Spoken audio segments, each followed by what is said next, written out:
sorry, y'all, but I am tired of people in our community getting scammed. I'm tired of people in our community not knowing financial literacy and how to do this on their own. So, guys, it's about to be a complete live workshop. So, hold on.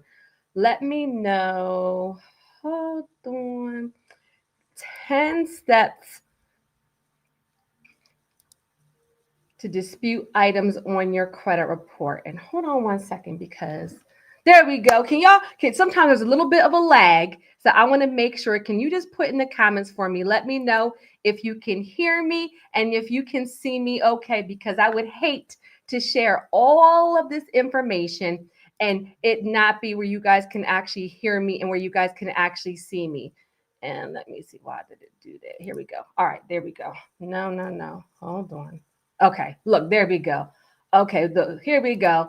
Okay, come on, Leroy. All right, there we go. Good, guys. So let me tell you, when I tell you I'm about to put some credit repair people out of business tonight, I'm about to put some credit repair people out of business tonight because they keep on taking all of your money and making you promises and you don't have any results.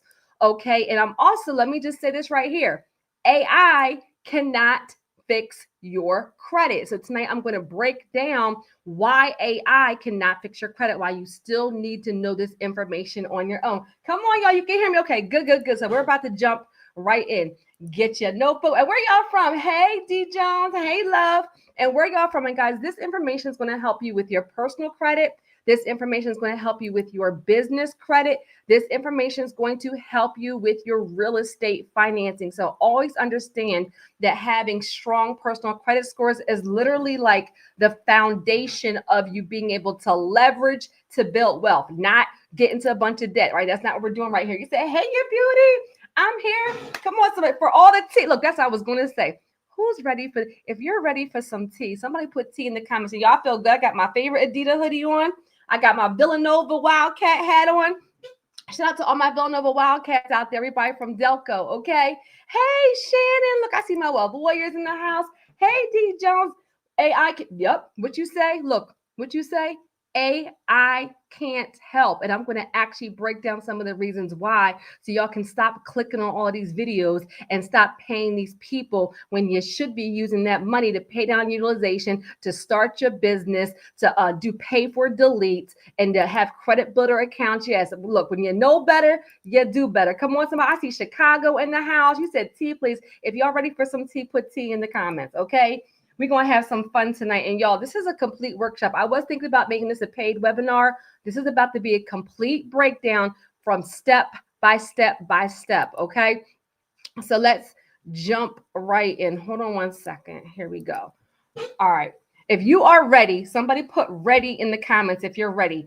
10 steps. This is how to write the perfect dispute letter. And if you are ready, somebody put ready in the comments. I want to make sure that this is the interactive live workshop and that we're going to learn. Look, you're going to learn today. Look, I see my ready. If you're ready, put ready. If you're ready, put ready in the comments. If you're ready, put ready in the comments. We about to have some fun and learn. Look, you said some tea. You are ready. You're ready. Oh, hey, Arthur. Look, Arthur, I gotta leave something for you on our Patreon too. Look, you're ready. Okay, good. So what are we going to cover tonight? We're going to cover 10 steps, a complete proven blueprint to dispute items from your credit report. I'm going to go over tips for success, right? So things that you need to do beyond these steps that will help you have results. Guys, this is about results. This is a workshop, not a Terry's Tips video, okay? And then I'm also going to share with you guys credit builder accounts. There is a science. Let me say this right here. There is a reason why I am called the credit expert. There is a science to leveraging this time while you're disputing items to add positive payment history and utilization to your credit reports. And so what happens, guys, is that you start building up the positive while the negative is getting deleted. And this is how I've helped people get 30, 50, 100-point credit score increase in like 30 to 90 days. Like literally, because I also use strategy during this time. And you said, hold on, what did you say, love? You said, ready. I was just going over my reports to take off these addresses and phone numbers off my reports. Come on, somebody. That's one of my wealth warriors. Somebody put sweep in the comments. I'm going to cover how to do a credit sweep properly tonight. Come on, somebody. I love when y'all are ready. Okay. And then I'm also going to talk about where to go to get the funding. Why? We're leveraging to build wealth. So where are you going to go to actually get the money? So who is this workshop for? If you are tired of being denied for credit, if you are frustrated with low credit scores, if you are discouraged by broken promises from credit repair specialists, and if you're looking to transition into business credit and to real estate funding, this workshop is for you. Look, author said sweep. You ready for a credit sweep? This workshop is for you. And so let me say this right here. And somebody put the word expensive in the comments. I want you guys to see this. Well, I didn't come back on screens. I want you guys to see this. Having bad credit is expensive. Hold on, let me go. Nugget right here. For all my newbies, I'm going to drop nuggets through the entire video. For all my vets, y'all already know. For anybody watching this for the replay, it's a workshop. Get comfortable and watch the whole thing. Okay? Guys, if you're living paycheck to paycheck, if money is an issue, one reason why the rich get richer and the poor get poorer is because having bad credit is expensive. How many of y'all know if you know bad credit is expensive, put expensive in the comments. Guys, the reason why I'm spending time doing this is because it's not just about what you can get, it's also about what you can save. Let me say it again. It's not just about what you can get. It's also about what you can save. I want you guys to look. Men lie, women lie, numbers don't lie. Okay? Look at these numbers. This is a real quick example. This is an example of somebody who has a house, who has a car, and who has credit cards. Okay? Look at this example. With good credit, your house is about $1,100. With good credit, the car is about $600. With good credit, the credit card payments are about about $100. With bad credit, that same house, that mortgage is about $1,700. With bad credit, that same car is about $1,000 per month. With bad credit, those same credit card debts are about $400, right? Because of the rates, because of the penalties, because of the annual fees. And so with good credit, with a house, a car, and $10,000 worth of credit card debt, paying around $1,900 per month. With bad credit, somebody put 3K in the comments, 3K. 3K, you're paying about $3,000 a month for the same car, for the same house, for the same credit cards. Guys, the difference is drastic. Let me say this again. The difference is drastic. I've been able to scale and grow as a single mother of 3 because I understand it's not just about getting credit, it's also about saving money. And I've always maintained good credit as a credit expert. Somebody who worked for TransUnion, I've had my ups and my downs. Look, transparency, I've had my ups and my downs because life be life, but I understand it's also about how much money you can save. Is this shocking to you guys? If you learned something right here about bad credit being expensive and how drastic it was, somebody put yes in the comments. $3,000 a month compared to $1,800. Would you rather pay $3,000 a month or $1,800? All because of your credit score. And so I'm going to do right now a real quick credit overview. So this is a lot of information. Look, somebody said, look, Camille said, come on, Camille. Camille said, yes, look, bad credit is expensive. So nugget, this is a workshop. Get comfortable, get your notebook and your pen. I'm going to give you a snapshot. I'm going to give you all of the steps in order, one by one. So you can start if you have zero credit knowledge at all. I'm going to give you tips in between, and then I'm going to give you action items at the end. Got it good? Look, got it good. And Camille, y'all tell me if I got lipstick on my teeth because last time I talked for so long on all these videos and I had all this lipstick on my teeth. Let me stop messing with y'all. All right, look. Hold on, let me go back. All right, so I'm going to give you a quick snapshot. This is your quick overview so you can digest all this information. For credit repair, 5 real quick tips. Okay, quick tips. You said, now you know I will tell you. Thank you so much, Camille. Right, you're always going to pull a copy of your credit reports. The second thing, and one reason why AI is not the best tool for credit repair, because I love AI and I use it in my business and it has been a tremendous help, but it's not the best with credit repair, at least yet, is because you have to also be able to diagnose the problem for your credit reports. Is it no credit? Is it high utilization? Is it bankruptcy? Is it late payments? Is it past due accounts, right? You have to be able to assess what's the problem with your reports. The third thing is if there's any past due accounts, you want to always bring them current. Guys, this is a snapshot before I give you the 10 steps for the dispute letters, because look at number 5. Number 5 is submit your disputes. This workshop is specifically how to do that last step. But this is an overview because I, Terry Cowser, the credit expert, want you to have 700 and above personal credit scores so that you can have leveraging and borrowing power. And what I'm going to say, I think there's 12 people on here. There should be 12 likes. 12 likes. I would really appreciate your support. And so I'm past due, bringing me past due accounts current. Now let me say something. Can AI bring your past due accounts current? I'll wait. Camille, Arthur, Sweetie, Leroy, if you're past due on your credit cards, can AI pay your credit cards down? If you're past due on your student loans, can AI pay your student loans down? If you are past due on your mortgage, can AI pay your mortgage down? If you're past due on a personal loan, can AI literally go in and pay your items down? No, guys, this is one of the reasons why I'm telling you, look, come on, wouldn't it be nice? No, they cannot. Come on, somebody. I need y'all to look. What's free your mind? What's that In Vogue song? Free your mind. I forget what was that song, right? I'm showing my age, right? I'll be 47. I'm almost 50, y'all. Right? Look, I want y'all to understand this. I'm about to preach tonight. Look, I'm teaching tonight, and I'm in a good mood. Y'all about to get all the smoke, all the tea. The reason why I'm saying that, guys, is because 30% of the FICO scoring model is utilization. That's the second biggest bucket.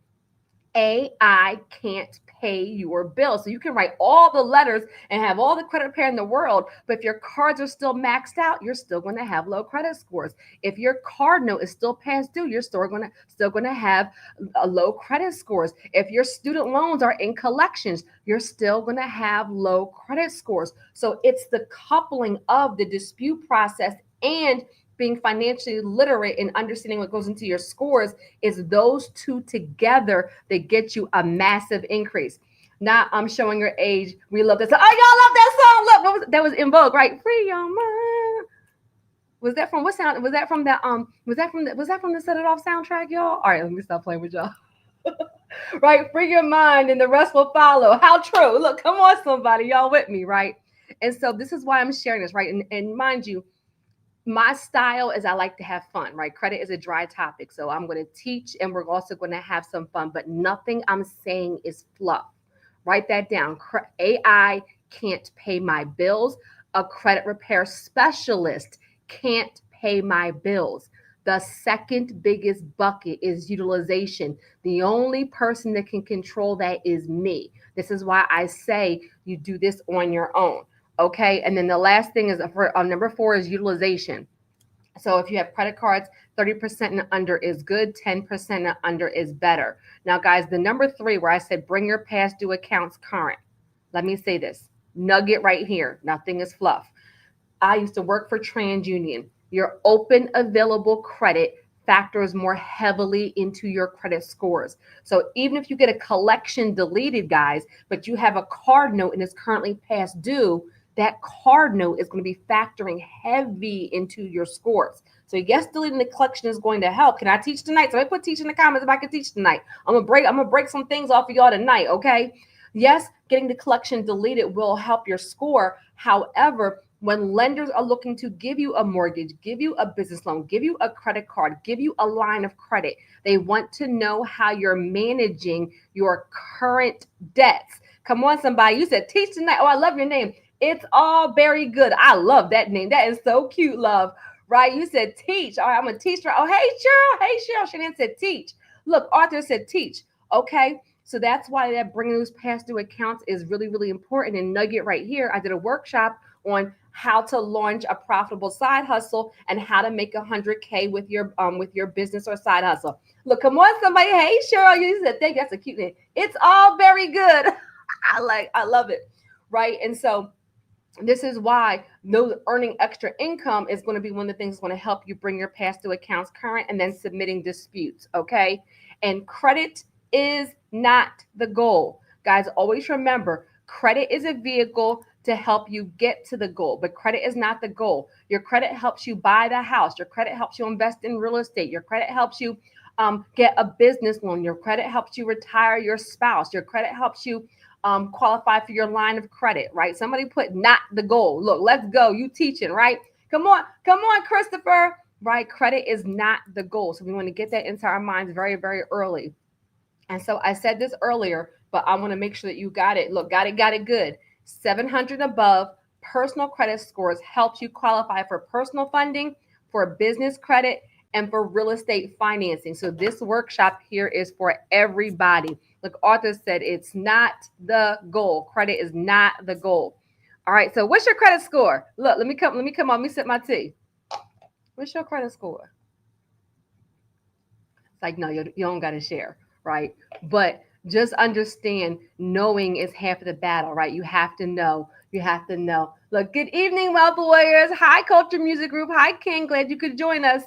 So what is your credit score, right? Write that down. This is going to be one of the steps, but I want you guys to understand that you have to know where you are right now to put together a good plan, right? So this is where nugget, write this down, GPS. It's like a GPS. What does that mean? That means you have to know where you are right now and where you want to go to put together a good plan. If you don't know where you are, you're not going to be able to put together an effective plan with action items. So you always have to know. Look, and you in the look, come on, the divine, you said too low. You're in the right place. And guess what? We all, but somebody put all in the comments. We all have been there where our credit is up and our credit is down. And so no, look, this is a safe place for everybody. If you want to share, if you want to ask questions, okay?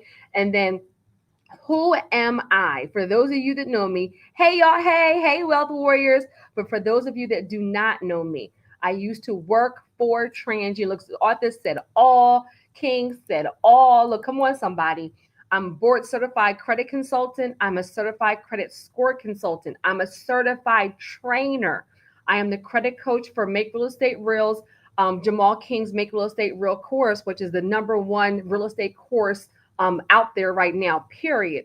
Right. And more importantly, my focus is you. Let me say this right here.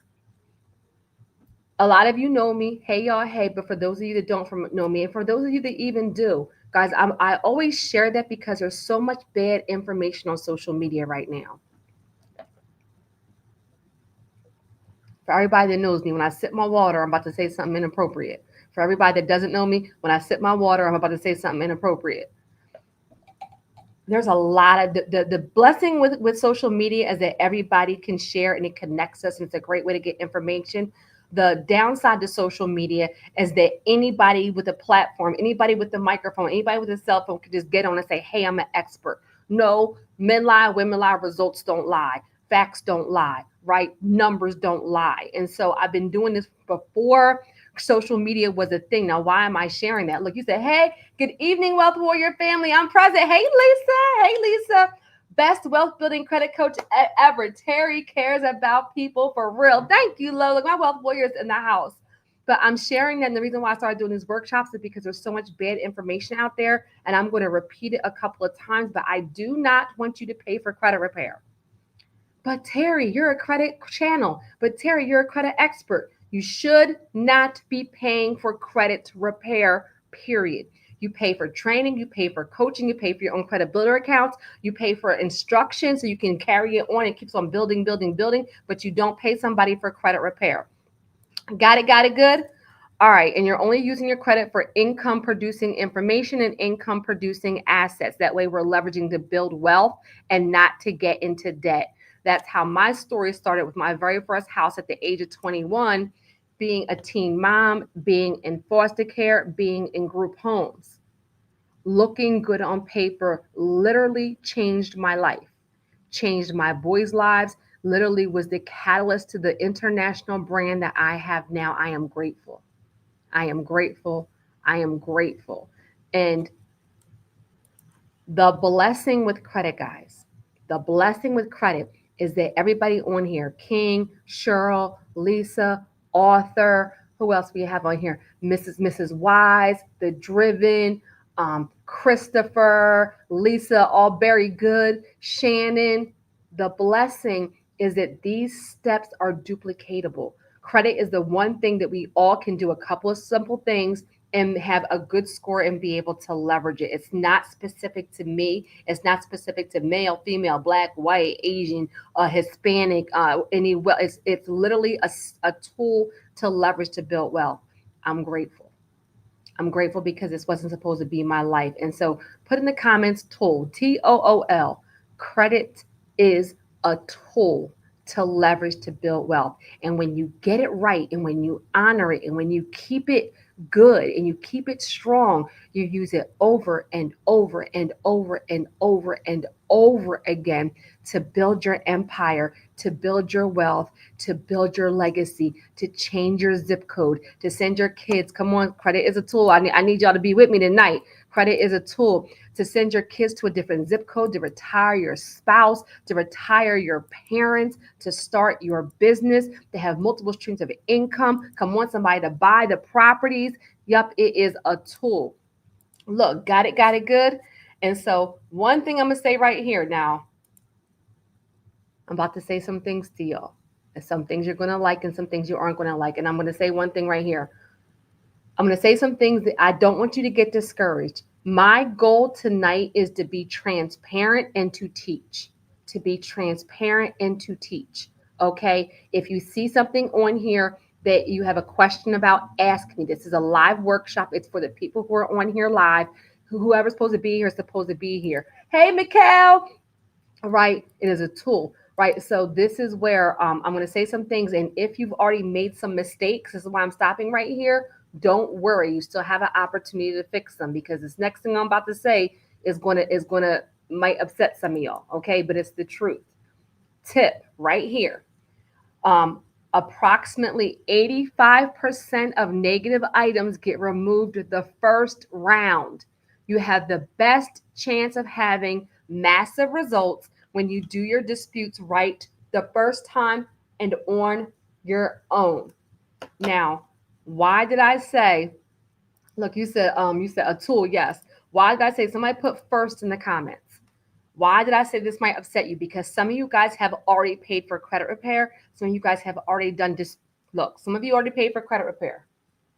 Some of you already did disputes online. Some of you guys already did disputes on your own and you didn't have all this information. It's okay. First, we're going to learn and you will have an opportunity to redo it again. But guys, the first round is usually the most effective round, especially if you've been paying for somebody for credit repair. If you're on around 5, 6, 7, 8, 9, 10, you might as well throw that money out the window. Matter of fact, go ahead, look, guys can buy me a cup of coffee. I'll put the link in at the end. You guys can donate. I love coffee. If these workshops have helped you, if you have gotten a value from me teaching, then you guys can buy me a cup of coffee for $5. I'll put the link in the description and in the pinned comment at the end of this workshop because you just like throwing money away. So if you just like throwing money away, well, that's not throwing, that's a tip. You guys can give me a tip, okay? But literally, you're throwing money away if you're on round 5, 6, 7, 8, 9, 10, and literally you're just disputing the same thing over and over again. Guys, the definition of insanity is doing the same thing over and over again and expecting different results. So for those of you that are just getting started, you're going to have a great opportunity if you have not done disputes before at all or hired anybody. If you did hire somebody before or you're on the multiple rounds, still absorb this information because you have an opportunity to resubmit disputes the right way and have a better result. But this is a fact. The first round is usually the most effective, and the first round is where about 85% of items get removed. And this is why I teach you guys to actually do it, to do all of your credit disputes on one letter. Hey, Mikkel. Okay, so step number one. Now, this is going to be 10 steps, literally step by step, complete proven guide, okay? And I'm going to give you action items in between to help you have some success, okay? Step number one is to pull a current copy of your credit reports from all 3 credit bureaus. Guys, download the full report as a PDF on your laptop, on your desktop, and optional credit freeze. Let me go on right here. Now, why do I say current? I say current. Somebody put current in the comments. I need y'all to hear this because I say it over and over again, and then I'll get a comment. I got my credit report pulled 90 days ago. Can I use that? No. I just got a copy from a car dealership last week. Can I use that? No. I got a copy of my reports when I downloaded them 2 months ago. Can I use that? No. Look, current, a current. Come on, Cheryl. Look, a current copy. Come on, Lisa. A current copy of your reports. Why? Because literally information can update overnight, right? So if you're disputing something, you don't want to waste your time disputing something as paid in full and it's showing a zero balance, showing disputing something as not yours and it's already been deleted. You always want to make sure that when you're doing the dispute process the right way, that you have a current copy of your reports and download the complete report. The complete report and an optional credit freeze. Now, why am I saying optional credit freeze? Do y'all know what a credit freeze is? If you know what a credit freeze is, this will have to be interactive. If you know what a credit freeze is, put yes in the comments. If you don't know, put no. It's optional if you want to do the credit freeze, because I have people that do credit freezes. They don't really understand how it works. And then they apply for things and they get denied because of the credit freeze. If you know what a credit freeze is, put yes. If you don't, put no. All right, so we got some no's. We got some yeses. Good, good, good, good, good. All right, guys. Literally, you can do the credit freeze. This is a thing that you can do tonight, even after the workshop, right? You can do it with TransUnion, Equifax, and Experian directly.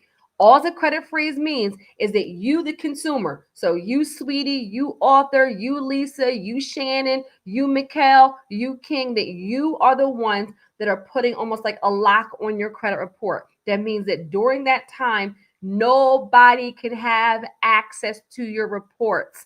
Why am I telling you that? And this is a nugget right here, because there's a lot of these credit scammers that have videos giving y'all bad information. I have people that put a freeze on their credit reports and then apply for credit and then get denied and they don't understand why. You're applying for a Capital One credit card. You put a freeze on your credit report that says credit bureaus, do not give out my information. And then you apply for Capital One, who says, hey, we need to check your credit. Credit bureau says, no, we cannot give out information. They have a freeze. Well, then the company, Capital One, is going to deny you. You can have an 800 credit score. They're going to deny you. Why? Because you put a freeze on your reports. So it's optional. This is a nugget right here. This is a workshop. My goal is to educate you. You ain't never, ever, ever, ever, I'm about to be extra, ever had a comprehensive workshop on disputes like we're doing tonight, ever. And so the reason why I'm saying that is because people put the freeze on. They don't understand that means you cannot apply for credit during that time. You have to remove the freeze and then apply.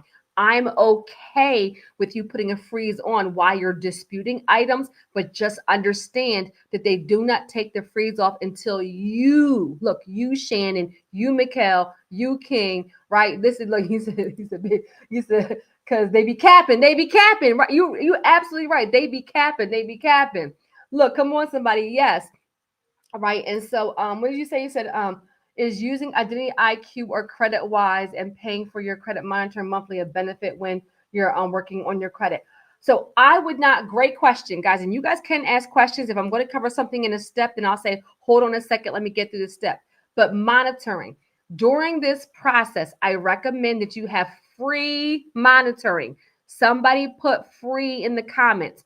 Do not pay. Like credit check total, I'm going to talk about them later, but I don't recommend their monitoring. Identity IQ, I don't recommend their monitoring. Don't pay for it when you can have it for free through CreditWise, which is usually through your credit card company. Why? Your scores are going to be jumping all up and down. You're adding things, you're removing things, you're disputing things. Look, free monitoring during this time. Free monitoring, because things are going to be changing. You're going to get an alert every day. You're going to become obsessed with it. It's going to be overwhelming and confused with you. And then you're going to be asking me questions. I'm going to tell you to schedule a strategy session or to ask us in Patreon, which nugget tomorrow, Patreon Wealth Warriors, we have our live credit Q&A. So if you hear something tonight and you have a question, you guys nugget our Patreon Wealth Warriors, Premier, Elite, and Masters, not the free. I ain't trying to be smart, but I'm just saying. Only our Premier, Elite, and Masters. We have a live credit Q&A and a live workshop, a live credit Q&A and video hangout tomorrow. If you're watching this live, it's December 10th. December 11th at 7 p.m. Eastern, there's a private Zoom, not a live on YouTube, a private Zoom for our Patreon Wealth Warriors. You see it across the screen. So number one, join Patreon. Number 2, make sure you are a Premier or Elite or Masters. And then number 3, you will get the Zoom link tomorrow to join us. So all my wealth warriors, if you need additional help outside of this, make sure you guys show up tomorrow. You said, thanks, Terry. Makes sense. Okay, good. So you just want to have free monitoring during this process. Okay, great question. So a current copy, and now you guys know it's optional if you do the credit freeze. Now, you're going to pull your FICO credit scores from Credit Check Total or My FICO. This is an action item.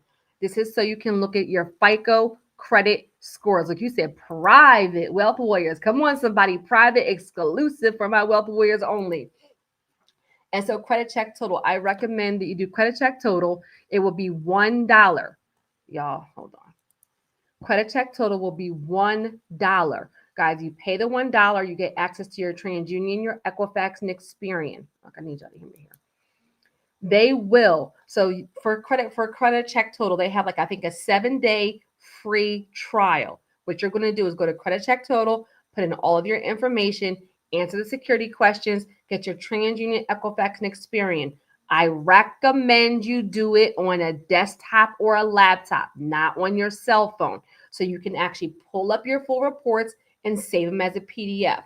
Pull up your reports and save them as a PDF. You're going to need your full credit report, not just a summary, not just your score, to do a credit sweep and to know what accounts to dispute. And as I talk about it further, what kind of dispute you're actually submitting, okay? And so I recommend you go to Credit Check Total, download your reports, and then you can cancel after 2 or 3 days. That way you're working off of the actual PDF. You're not getting charged monthly. Guys, the PDF is your roadmap. Let me put roadmap in there. We said My FICO has a free version. I'm not sure. So the only reason why I don't always recommend My FICO is because it's not as reader friendly, right? So it can be confusing, especially because they'll be like FICO 6, FICO 8, FICO 9, FICO 10. You see what I mean? So yes, you can. I did put both up there, My FICO and Credit Check Total, because my goal is for you guys to have FICO scores. Look, come on. Is that my Sierra in there? Hey, Sierra. Look, roadmap, right? Come on, author, roadmap. So this is a goal to have. Look at my darn. I don't like them iPhones. They started talking to me. This is a roadmap, right? But this is where the Credit Check Total version is a lot easier to read. It's formatted a little bit better. It's not as confusing. It's color coded. And so I recommend, and it's usually cheaper, right? You can only get like a snapshot with the free version from My FICO, but totally your choice, okay? So My FICO or Credit Check Total. Now, in this step, you also need to look. Come on, King, right? You said, yes, ma'am. Hey, I'm back. Hey, Sierra, the Wealth Warriors is back. All right. And then you also want to get a copy of annual credit, a free copy from annualcreditreport.com. Get both copies. Meaning, guys, this is credit repair 101 that most of these credit repair specialists miss. Many of them, if you ask them what a consumer disclosure copy is, they don't even know what you're talking about. Guys, you need both copies. You're going to get TransUnion, Equifax, and Experian from Credit Check Total or My FICO. Why? Because you want your FICO score so you can gauge where you are right now and where you're going after you do updates. You need your annualcreditreport.com copy. You're also going to get all three. TransUnion from annualcreditreport.com, Equifax from creditreport.com, Experian from from annual credit report. From annual credit report. Okay, that's your consumer disclosure copy. You need that to do your credit sweep. Somebody put sweep in the comments. Sweep. Look, sweep. I didn't even have no 5-hour energy, y'all. I had a ginger shot. It was ginger, apple cider vinegar. Can I talk to y'all for a second? It was ginger, apple cider vinegar, and turmeric. And it got my energy like, pew. Right, look, sweep. Come on, Sierra, sweep. So, guys, the annual nugget right here, your copy from annualcreditreport.com. That is your consumer disclosure copy. Annualcreditreport.com. Look, y'all laughing at me. Y'all already know, sweep. Annualcreditreport.com is the only site authorized by the Federal Trade Commission to give copies of reports to consumers, complete copies. My FICO, Credit Check Total, all those are third-party vendors that pull a snapshot. Annualcreditreport.com is the only bureau, the only site that is authorized for the complete copy. Guys, check me on this. Oh, yep, you said yeah for Ginger. That shot burned as it go down, but it make you feel amazing, okay? Guys, check me on this. Look, check me on this, King, right? Pull your TransUnion from Credit Check Total and your TransUnion from annualcreditreport.com. They're going to look completely different. Your your Equifax from Credit Check Total, your Equifax from annualcreditreport.com. They're going to look completely different. Your Experian from Credit Check Total, your Experian from annualcreditreport.com. They're going to look completely different. Okay, your annualcreditreport.com copy, guys. You put up on here. Annualcreditreport.com. This is a free copy. It is going to be the most comprehensive, detailed report you ever saw in your life. They are required by law to give you every single thing that credit bureaus have in their files for you. That's why it looks different. It will not have a score. Let me say it again. It will not have a score. That's why I have you do my FICO and then annualcreditreport.com. I'm spending time here because this is where you guys mess up and you don't have the information to go through the other steps, okay? And this is also where, guess what? You'll be able to see your soft inquiries. Somebody put soft in the comments.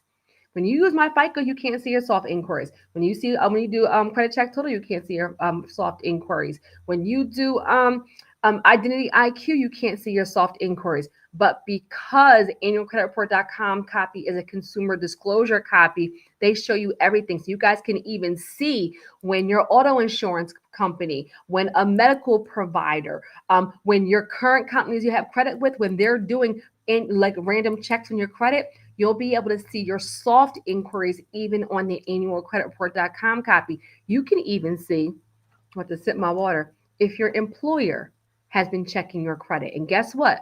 For federal employees, for sometimes my teachers, for lawyers, for who else? A lot of people like people that work like in banks, Brinks truck drivers, definitely people who work in like the branches of the banks, like the tellers and all those things. They be checking your credit reports. You can see if your employer has been. Look, somebody said, "Oh wow, look, did you learn something?" Come on, somebody. If you learned something, put yes in the comments. No, you can't see it anywhere else. You can even see, guys, if your auto insurance company has been checking. There's sometimes you have a rate increase or a rate decrease and you have no idea why. Sometimes they have checked your credit report and changed your rating for auto insurance because of your credit. And they did a soft inquiry because they're authorized, because they already have access to your reports. So come on, somebody. You learn something. You learn something new. You learn something new. Learn something every single day. Okay, so this is why you need your annualcreditreport.com copy.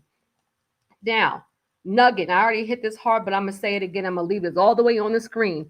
Okay, do not pay for credit repair. It makes absolutely no sense to be paying somebody $100 per month every single month. Some of y'all been in credit repair a year, 2 years. I've seen people in credit repair. Look, you learned something already. I've seen people in credit repair for 2 years, 3 years, 4 years that have spent thousands of dollars and still have low credit scores. Somebody commented on the video and said they was in credit repair for 19 years. I was like, Lord, what in the world? Why would you be in credit repair for 19 years? I'm there right there. But guys, that's $1,200 to $2,400. You could use that money to start your business, to pay down utilization, to do settlements, to pay for deletes. Okay, so do not pay anybody for credit repair. Credit repair companies cannot add credit builder accounts. Credit repair companies cannot pay down your utilization. Positive payment history is 35% of your score, and utilization is 30% of your score. So 65% of the FICO scoring model depends on activity that you have to do on your own. You see this right here? Payment history, 35%. Amounts owed, 30%. Length of credit history, 15%. New credit, 10%. And your credit type of credit, like your installment and revolving, that's 10%. You see that 30% right there, the second biggest bucket? No, credit repair or AI cannot pay down your debts. And you see the 35%? Getting negative items deleted will help that amount, help that bucket, but adding credit builder accounts is something credit repair or AI cannot do. So that's mixed in that bucket. This is why I tell you, learn this information on your own and don't pay for credit repair, because when you get it, look, come on, somebody, 20 points from the free content, 45 points in 2 weeks, 800 credit scores on all 3 credit bureaus, comments from our wealth warriors in our community and on my YouTube channel after learning information and executing. So I put execute in the comments. When you are strategic, you execute and you get better results faster. Sometimes 20 points can change a no to a yes immediately. So you have to execute, you have to execute, you have to execute. Step number 2, perform an audit on all of your accounts and your personal information, right? Look, come on, it's like y'all wasn't paying attention. Look, King said execute, right? And so this means, right, guys, write this down: your social security number, your addresses, your names, your date of birth, your employers, and everything, and determine what account you want to dispute. Don't just look at your scores. Look, Sierra said you have to execute. You have to execute. Guys, this part is important. Let me come off real quick. A big mistake I see people make is that they get their credit reports or they're looking online, they're monitoring, like Cheryl was saying, right? And you're just looking at your score. Guys, you have to look at your accounts to do the perfect dispute letter and to be able to execute the 10 steps. You have to know exactly what account you're going to dispute and why you're disputing them. You also have to do an audit of your personal information to understand what you're going to put in your credit sweep. Got it? If you got it, somebody put got it in the comments. I'm going to need at least 3 people to put got it in the comments before I move on. All right. And so this is where you can't just look at your scores. You can't just look at your scores. You have to be able to look at the actual items on your report to do the disputes. Look, you got it. Look, Arthur said he got it. All right, good. We got the Divine got it. Camille said got it. Good. Sierra said got it.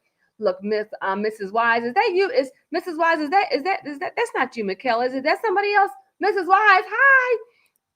All right, so you got it. You got to do the audit.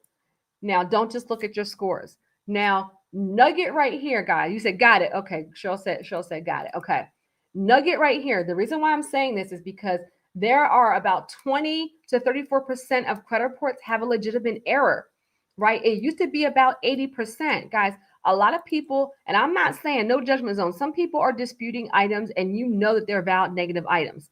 I'm not here to judge. I'm just telling you how to do the process.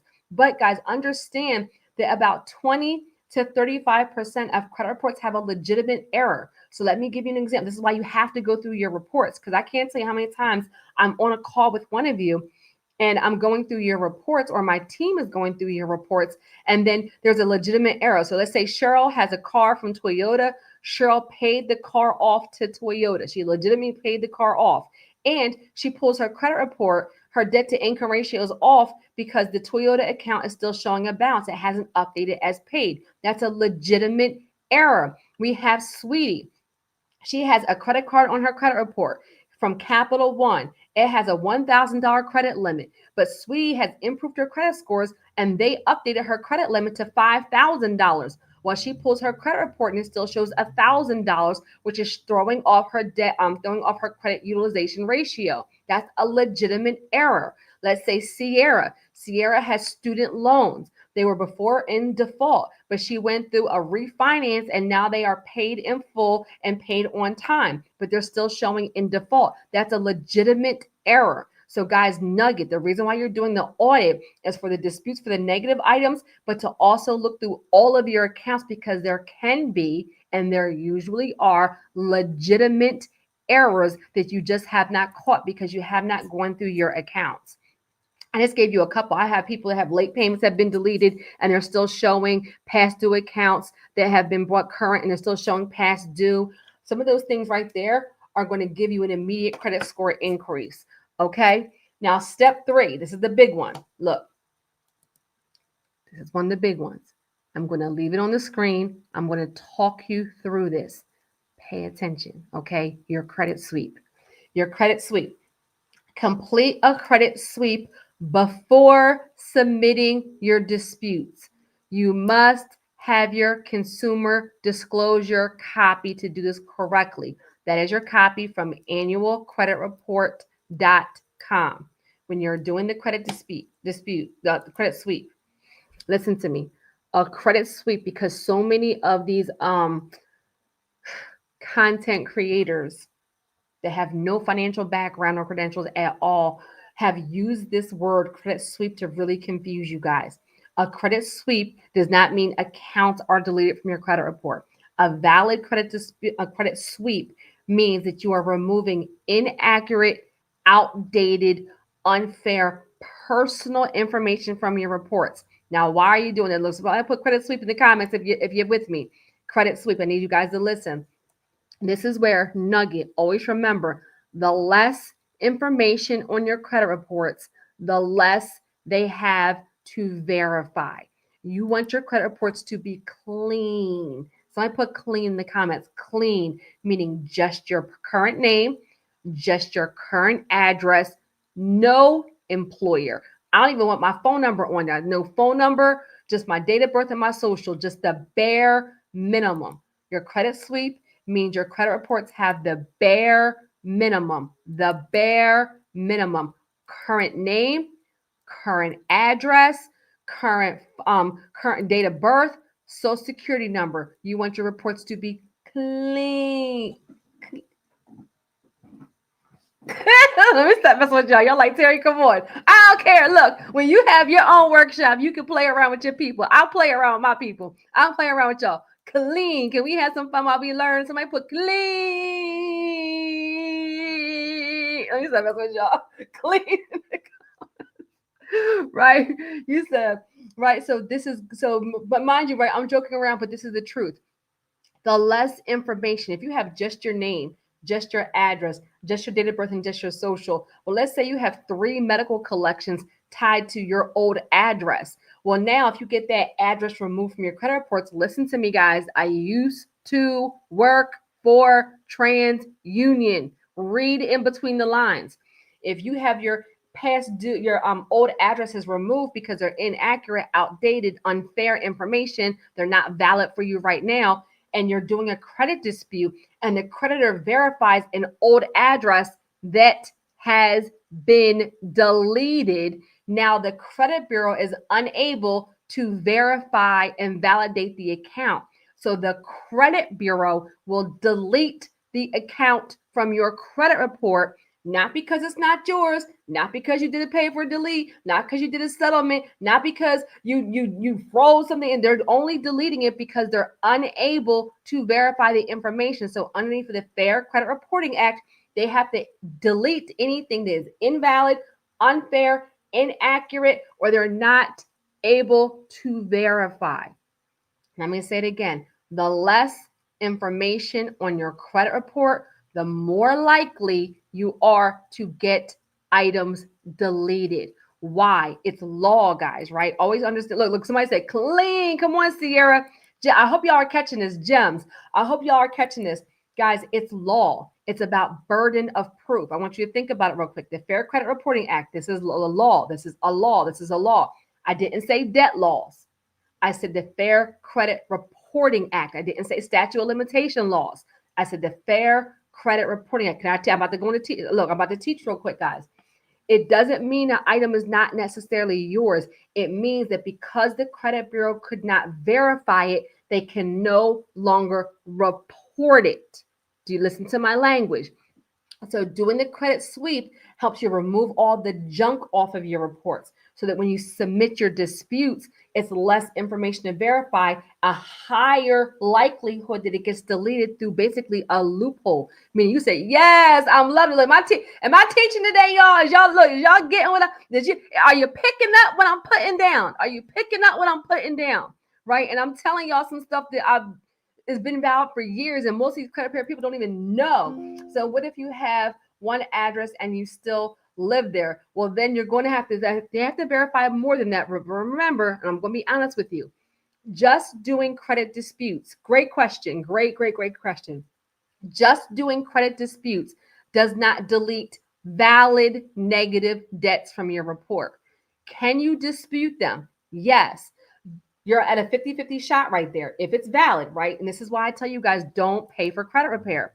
Never pay somebody. Look, nobody myself included, can 100% guarantee that a valid negative debt can be removed. This is why I tell you guys, don't pay for credit repair.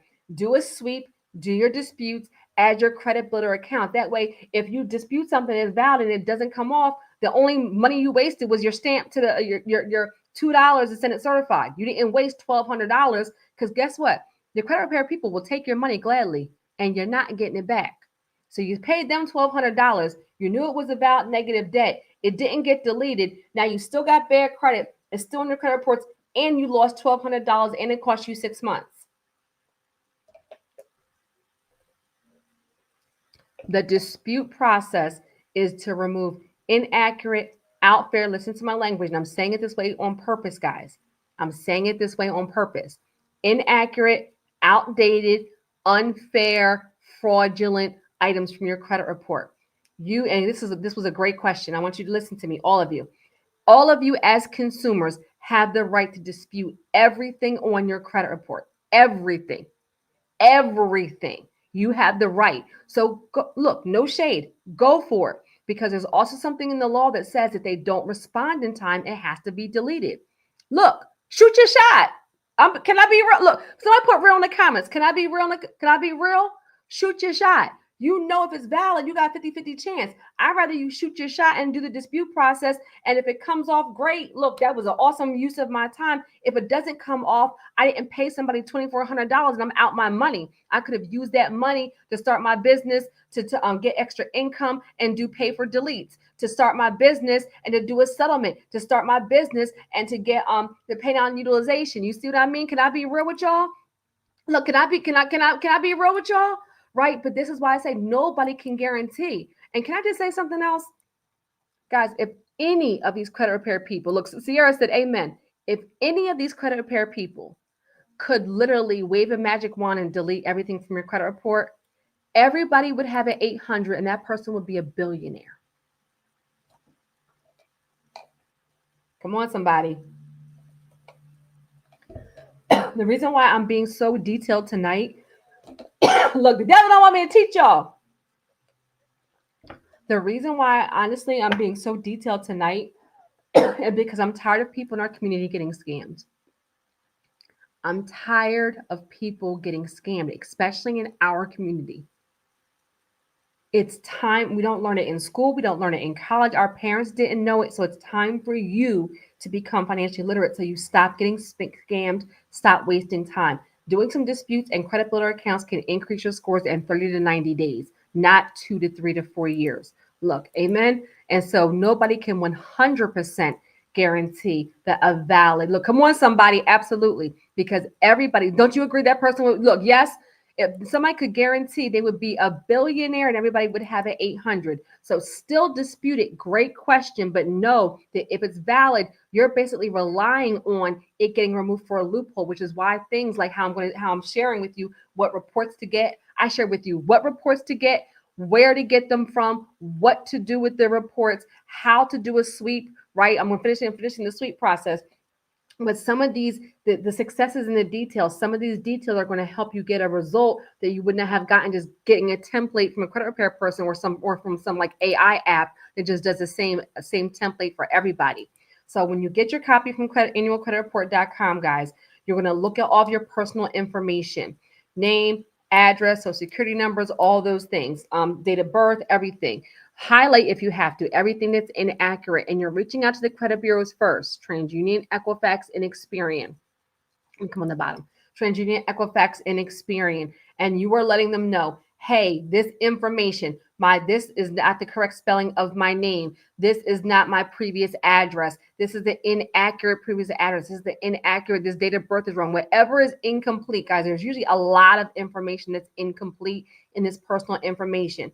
You're going to provide your current information, your current driver's license showing your name and your address, and a utility bill proving who you are. Come on. Credit sweep, your current information and what's not yours. You're sending them proof of who you are. That looks like a driver's license and a utility bill showing your name and your address. You're sending that first. You're waiting for them to remove that information because they have proof. And then you're waiting for them to confirm that has been removed. Sometimes that takes very, very quickly, okay? And then you're doing your dispute process now that you have a clean report. Can I tell y'all something?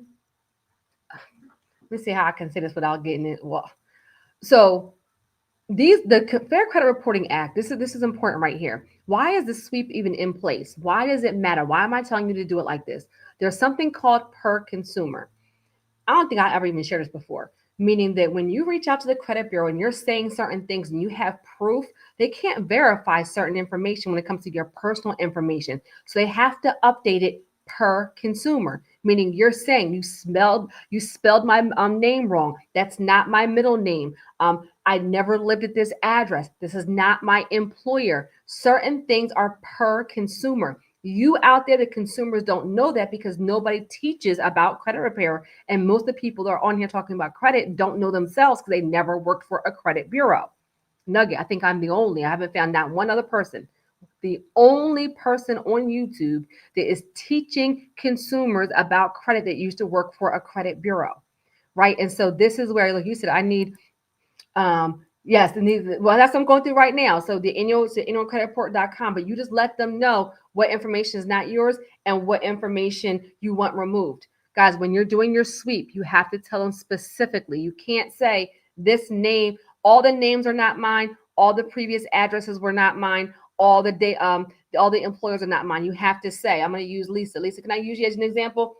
You're going to say, my name is Lisa. There's information on my report that is inaccurate that I want you to delete. Here is my current name, Lisa Smith. Here is my current address. Here is my date of birth. Here is my social security number. Guys, put sweep in the comments if you're listening because I'm outlining how to do the sweep. So it's a letter in writing to the credit bureaus, okay, with your current information first. Then you are saying what information is not yours from your consumerannualreport.com copy. Delete this name, delete this misspelling, delete this previous address, delete this employer, delete this phone number. Guys, you're going to see, I've seen people have, look, somebody put sweep with it. I've seen people have 10 to 20 to 30 inaccuracies in just the personal information. They will see all kinds of addresses, all kinds of name variations, misspellings of names, different employers. All of that is wrong. I don't care if your name is Lisa Smith and they have Lisa M. Smith. That's an inaccurate name. Get it deleted. Guys, can I tell you something? What y'all don't recognize, look, let me sit my water right here. I'm about to tell you something. They put the Fair Credit Reporting Act in place to protect consumers, right? I had to be certified in the Fair Credit Reporting Act to actually work for TransUnion. It's actually put in place to protect consumers because there legitimately have been, would always be a lot of misinformation. It's a database of information. It used to happen the most with juniors and seniors, with twins, and with people with common names. Can I teach real quick? Juniors and seniors, twins, and people with common names. Let me give you an example. Michael Smith Jr., Michael Smith Sr. Well, Sr. has a bunch of credit, a bunch of bad credit. Michael Jr. is brand new establishing credit. Their credit files get mixed up because they have the same name for a good period of time. They may have had the same address and because the data had gotten genuinely mixed up. So they were able to do a consumer sweep and say, hey, I'm Junior. I'm 20 years old. I could not have a foreclosure 25 years ago. I was 1 year old. Do you see what I mean? Hey, this is Senior's information for my dad. I'm Junior. Remove it from my credit report. Literally, guys, it was put in place. Look, does that make sense? If you're a junior, you better check your credit report. What did I say in the beginning? I'm teaching tonight, y'all. I might keep this workshop up for 24 hours and I might delete it. Yup, because I'm giving a whole lot of game here.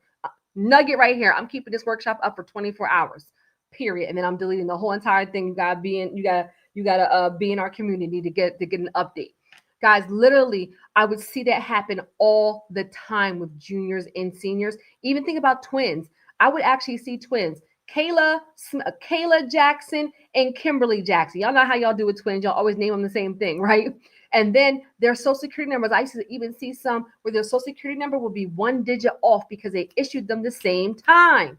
I need y'all to understand. And so Kayla and Kimberly, Kayla paid all her bills. Kimberly did not. but because they have similar names, similar socials, had the same address for a lot of time, their credit would get mixed by mistake. Nugget right here, guys. The credit bureaus cannot go into your credit reports and just update information.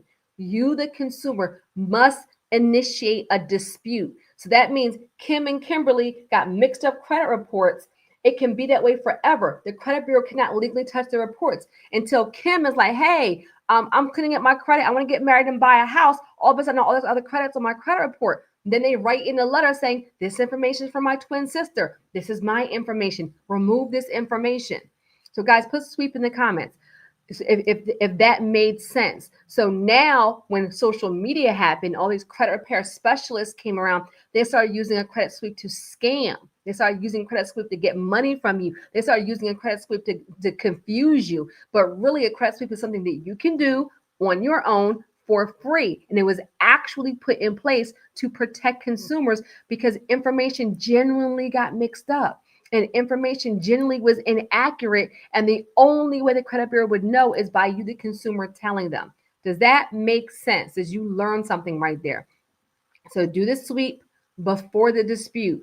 And that is in writing to the credit bureaus directly with only your current information, your current ID, and letting them know what personal information does not belong to you. Why? Because you want a clean credit report for the dispute process to increase the likelihood that items get deleted because they're unable to verify them.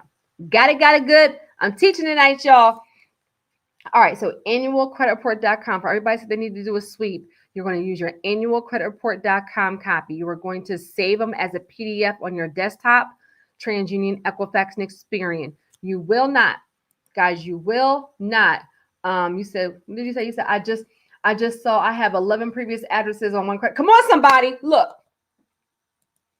I just saw I have 11 previous addresses on my, come on, somebody. It should be just your name, just your current address. Sometimes if you want your name and one current address and one previous address, that's it.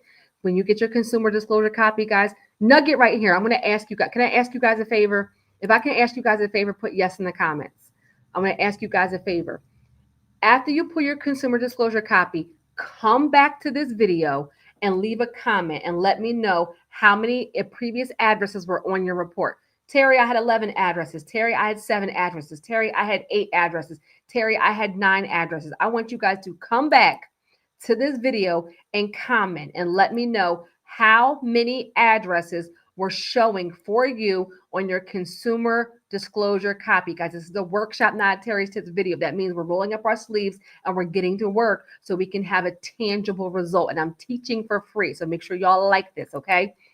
And so that's actually how it looks. I've seen people with 20-something previous addresses, okay? So annualcreditreport.com. Now, nugget right here. You can add credit builder accounts during the dispute process to increase your personal credit scores while you're waiting for hard inquiries and unauthorized accounts to be removed. So credit builder accounts are the credit builder card, the self credit builder account, and Ava credit building. Okay. When I repost this, I will put the link to those accounts in the pinned comments and in the description. Nugget right here. All the credit builder accounts are a soft inquiry. I do not use credit builder accounts to do hard inquiries. All secured credit cards are not a soft inquiry. Some are hard. So I'm talking about specific accounts. That's number one. Number two, you can have a 400 credit score and the credit builder accounts will actually approve you. Why? Because they are specifically for credit building. And number three, look, number three, they report to all three. So I put 3 in the comments. 31 of y'all on here. 3. When I put 3 in the comments, they report to all 3 bureaus, TransUnion, Equifax, and Experian. I do not recommend credit builder accounts that report to 1 or 2 credit bureaus. I only, why? Because I am a credit expert, because I have over 20 years of experience, because I am board certified, because I get people massive results in a short time frame. Nugget, join our Patreon Wealth Warriors community. I only use credit builder accounts that report to TransUnion, Equifax, and Experian. Why? Because for business credit and for real estate financing, they check all 3. right? So credit builder card, the self credit builder account, the AVA credit builder account report to all three bureaus. I will give you guys the link to those. And I think I saw a question. Hold on, what's your question left? I use Kickoff as well as self, and Kickoff lets me know I have an available dispute. Is that good? No, Lisa. Great question. So I don't mind Kickoff, and I've heard about them. I don't endorse them. Let me just say this right here. Great question, Lisa. Great question. Guys, when something works, you do it over and over again. You don't need 29,000 accounts. Ava has 2 accounts, revolving and installment. Self has 2 accounts, revolving and installment. And Credit Builder Card is a revolving account. And they let you have 2 trade lines. You don't need 29,000. We have people that have gotten 50, 60, 70, 80, 100 points with just Credit Builder and Self Lender. And so when I get people saying, what about this? What about this? What about this? Why?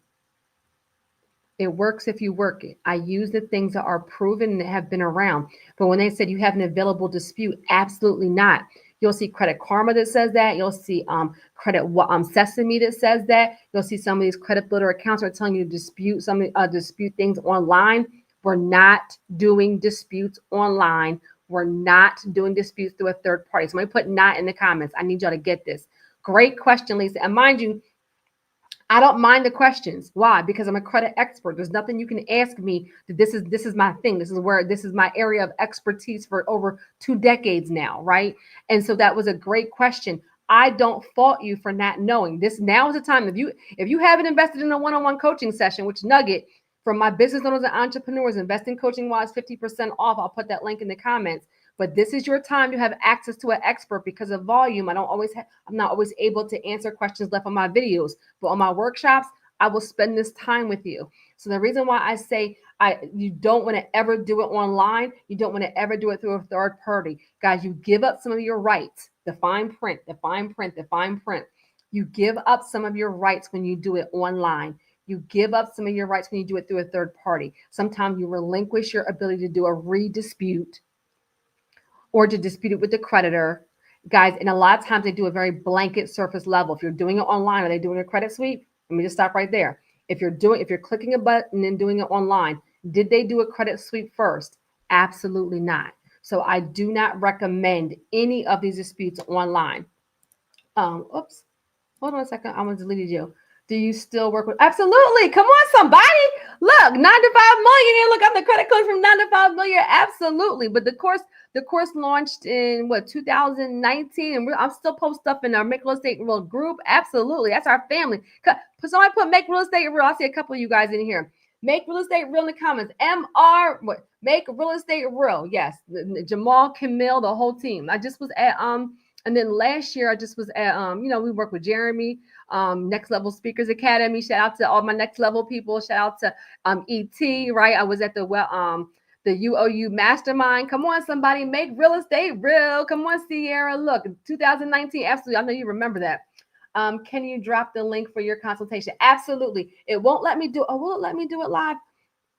I dropped the link for our Patreon in the pinned comments, and then I will also come on, my Make Real Estate Real people. I will also put it in the pinned comments and in the description here when I'm done. Okay. But yeah, so credit builder accounts. Let me show them to you guys. Make Real Estate, and mind you, the reason why you hear me always say to qualify for the big money, the reason why you always hear me say FICO credit scores, the reason why I even tell you guys, I teach credit repair from a standpoint of helping you qualify for real estate financing for first-time home buyers and for real estate investing. Why? Because of all of our Make Real Estate Real family also, right? Because they check TransUnion, Equifax, and Experian for real estate financing. They do a tri-merge. Come on, somebody.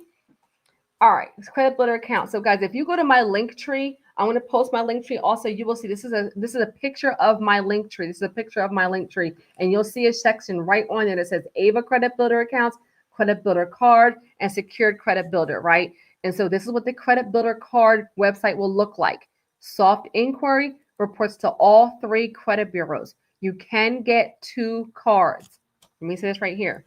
For the credit builder card, they will give you the option to have 2 cards or 1. If you are rebuilding credit, if you have negative credit, if you have no credit, if you've had bankruptcy, if you had foreclosure, if you have repossession, if you have valid negative debts and nobody will approve you, You start with a credit builder card. You have the option. Let's say you have $600. You can put $600 on one card. It's secured first. Why? Because you're high risk. Nobody else will approve you, but they will approve you as a secured card so you can make payments on time to show that you're responsible to increase your score so you can rebuild and qualify for other things. But let's say you have $600. I recommend that you get two cards for $300 each instead of one card for $600. Why? These are individual primary accounts in your name. If you have very damaged credit history, then you want multiple trade lines in your name, not authorized building for you. So strategy is having two cards for 300, two cards for 500, two cards for 1,000 instead of one card for 600, one card for 300, one card for 1,000. Do you see what I mean? So credit builder card. Oh, hold on one second. What did I say? I have 9 different addresses, Terry, on my report. My name is misspelled and listed wrong 11. Come on, somebody. Come on, Sierra. Come on, doing the action item. Yes, and guys, the misspellings nugget. The misspellings you should absolutely, positively get off of your credit report through this sweep process. That is a different person. That is a different name. That is not you. 1,000% get that off. What did I say? Some of y'all see accurate items. What do you think of Credit Strong? I don't necessarily. Credit Builder Card, Self, and Ava. Credit Builder Card, Self, and Ava. Are there other, great question. Are there other credit builder accounts out there? Yes. Again, you don't need 29,000. So nugget, as a business coach, as a financial expert, as a wealth builder, I have something, it works, I keep on using it, period. Same thing with my lenders. I have multiple lenders, big banks, credit unions, regional banks, and then that's it. I don't need 29 banks. I don't need 29 fintech companies. What works? If it works, I keep on using it. Credit builder card, Self, Ava. Those are the ones that I endorse, that I have personally seen work, that I've used for years and years and years. There's a whole lot of companies that kind of come up and then something goes wrong and they go away. That's one reason why I don't endorse all of them. I need to see that you've been out there for a long time, 5, 10, 20 years before I'm backing you like that. Okay, great question. You said my Ava card is doing the 23rd 11% utilization. If I pay it early, like tonight, will that help, or best to just wait until the actual due date? Well, you can wait until the due date, especially if you're not applying for any kind of credit right now. Guys, don't be, you want to manage your credit, right? And I'm going to take some more. I'm going to get through some more of these steps too, guys. Great questions. You want to manage your credit, guys, but don't obsess over if you're not even paying for any, if you're not applying for anything right now, right? You can still pay on the due date. You can pay it early if you have it, especially if it's going to save you with like an interest rate. But if it's going to be a financial burden, you don't necessarily have to. Got it. Good. You said thank you. You said thank you. Thank you. So glad I never did anything. I'll be talking to you in January schedule. Look, Lisa got her session scheduled. Come on, somebody. Author just had his session. All right. So your credit builder card, and then this is what the Self account looks like, right? For Self, I recommend that you guys do the 24-month option, 24-month option, and that you do $25 for 24 months. And guys, this is going to help you. This is your installment account. All right. And this is your Ava account. Now, step 4, gather your documentation. You want 2 forms of ID and your current address. You're going to make 3 copies of everything. So 3 copies of your ID, 3 copies of proof of your current address. Why? Because you're sending that to all 3 credit bureaus. All 3 credit bureaus. Okay. Let me go back real quick. Hold on. Step 1, pull a copy of your current credit report, save them as a PDF. Okay. Step 2, do an audit of your credit reports. Look at your account you're going to dispute, your personal information. Step 3, do your credit sweep from your consumer disclosure copy. Step 4, gather your documentation, 2 forms of ID and proof of your current address. Make 3 copies because you're sending it to TransUnion, Equifax, and Experian. Look, 24-month option for your Self account, okay? Now, supporting documentation examples. Somebody put examples in the comments. This is where all these credit repair people are just sending all this bogus stuff and they never send any supporting documentation. Why? They don't have any supporting documentation. Guys, somebody put example in the comments. This is where these are examples of documentation that you can send to the credit bureaus yourself to help with your dispute. Guys, valid disputes can have documentation that can help you get items deleted. Documentation can help you get items deleted. Documentation can help you get items deleted. So these are examples of documentation that you can send with your disputes if you have them to help you get items removed. Okay, and so if you have statements, if you have proof of payment confirmations, if you have letters from any of your lenders, if you have a bankruptcy list of creditors and accounts need to be included in bankruptcy, if you've done a pay for delete and you have to pay for delete letter, if you've been a victim of identity theft and you have the police report and an affidavit, if you have emails or employer letters, is this all of the documentation? Is this all of the documentation? No, these are examples so you guys can know. You know what? I paid that account off. Here's my confirmation letter. Let me send it to the credit bureaus. You know what? This account was they agreed to delete it because it was my father's account and not mine. Here's a letter from the creditor. I'm sending it to the credit bureaus. Oh, I was approved for a forbearance. These late payments should not be on my student loans. Let me send a letter to the credit bureaus. Nugget. This is why I say don't pay for credit repair, because guess what? Credit repair people don't have your documentation. You, the consumer, can send in documentation with your credit dispute to help you have a better result. What do you say? You said, I have no derogatory items, just a thin file. So you would do your credit builder card, recommend 2 accounts, do yourself for 24 months, and you really can just grow with those 2. If you want to add anything, you can add AVA, 1,000%. And this is why you would not pay for credit repair, because literally you just need about 3 to 6 months. Well, 3 months will get you a credit score. 6 months will build you a little bit even more. And to be honest with you, depending on how you're managing them and what account you got, 6 months, you can start qualifying for unsecured items as well, especially if you have valid employment. Terry, I do have a question. I know you said optional to freeze, but do you recommend a freeze on your reports when you dispute, or don't worry about it? 1,000% up to you. So remember what a freeze does. Great question. Let me sip my water. Are y'all learning tonight? Is this helpful? Y'all, I know the people in the replay going to be, but this is a workshop. This is for who's on here. For everyone from the replay, watch the entire replay because you're going to learn something. But is this helpful? That's why y'all got to be in Patreon too, because we do this outside of YouTube and it's on Zoom, so I can actually see you guys.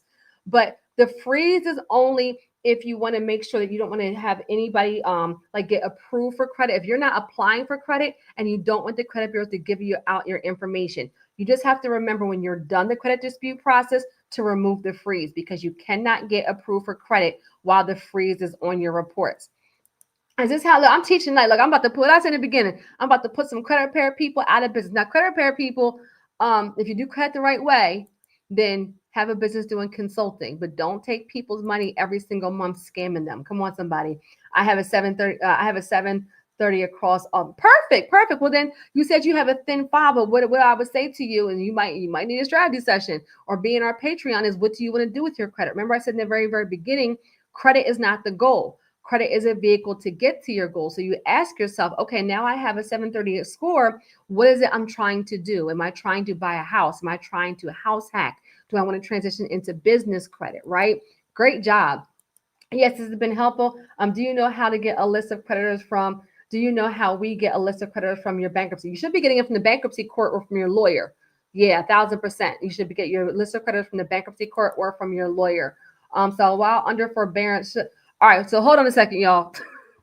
Pause for a second. Let me get through some more steps and then hold your questions, okay? But so while under a forbearance, I should have not been dinged for late payment? Absolutely not. Absolutely not. Absolutely not. If you have been approved for a forbearance, this is why I said, guys, some of y'all need to invest in a session with me. Like, I'm just going to say, it's going to be an investment, but the outcomes are priceless. I'm just going to leave it at that. Like, because I can only answer so much generally without seeing your reports. But if your student loans or if it's in a forbearance, they are not supposed to have late payments on your credit reports. Sometimes if you're approved for a hardship refinance or something of that nature, then it's not supposed to be late payments on your credit report. That's why I said a lot of credit reports have a valid error, and you guys are focusing so much on just these collections that you're missing the account. That's why I said do an audit. I said do an audit. Remember, step number 2 was to do an audit, because your credit report can have legitimate negative and inaccurate information on your accounts. I'm going to ask y'all something for everybody on here, because I've really been teaching tonight, right? You said real estate is a goal. Yeah, you're on your way.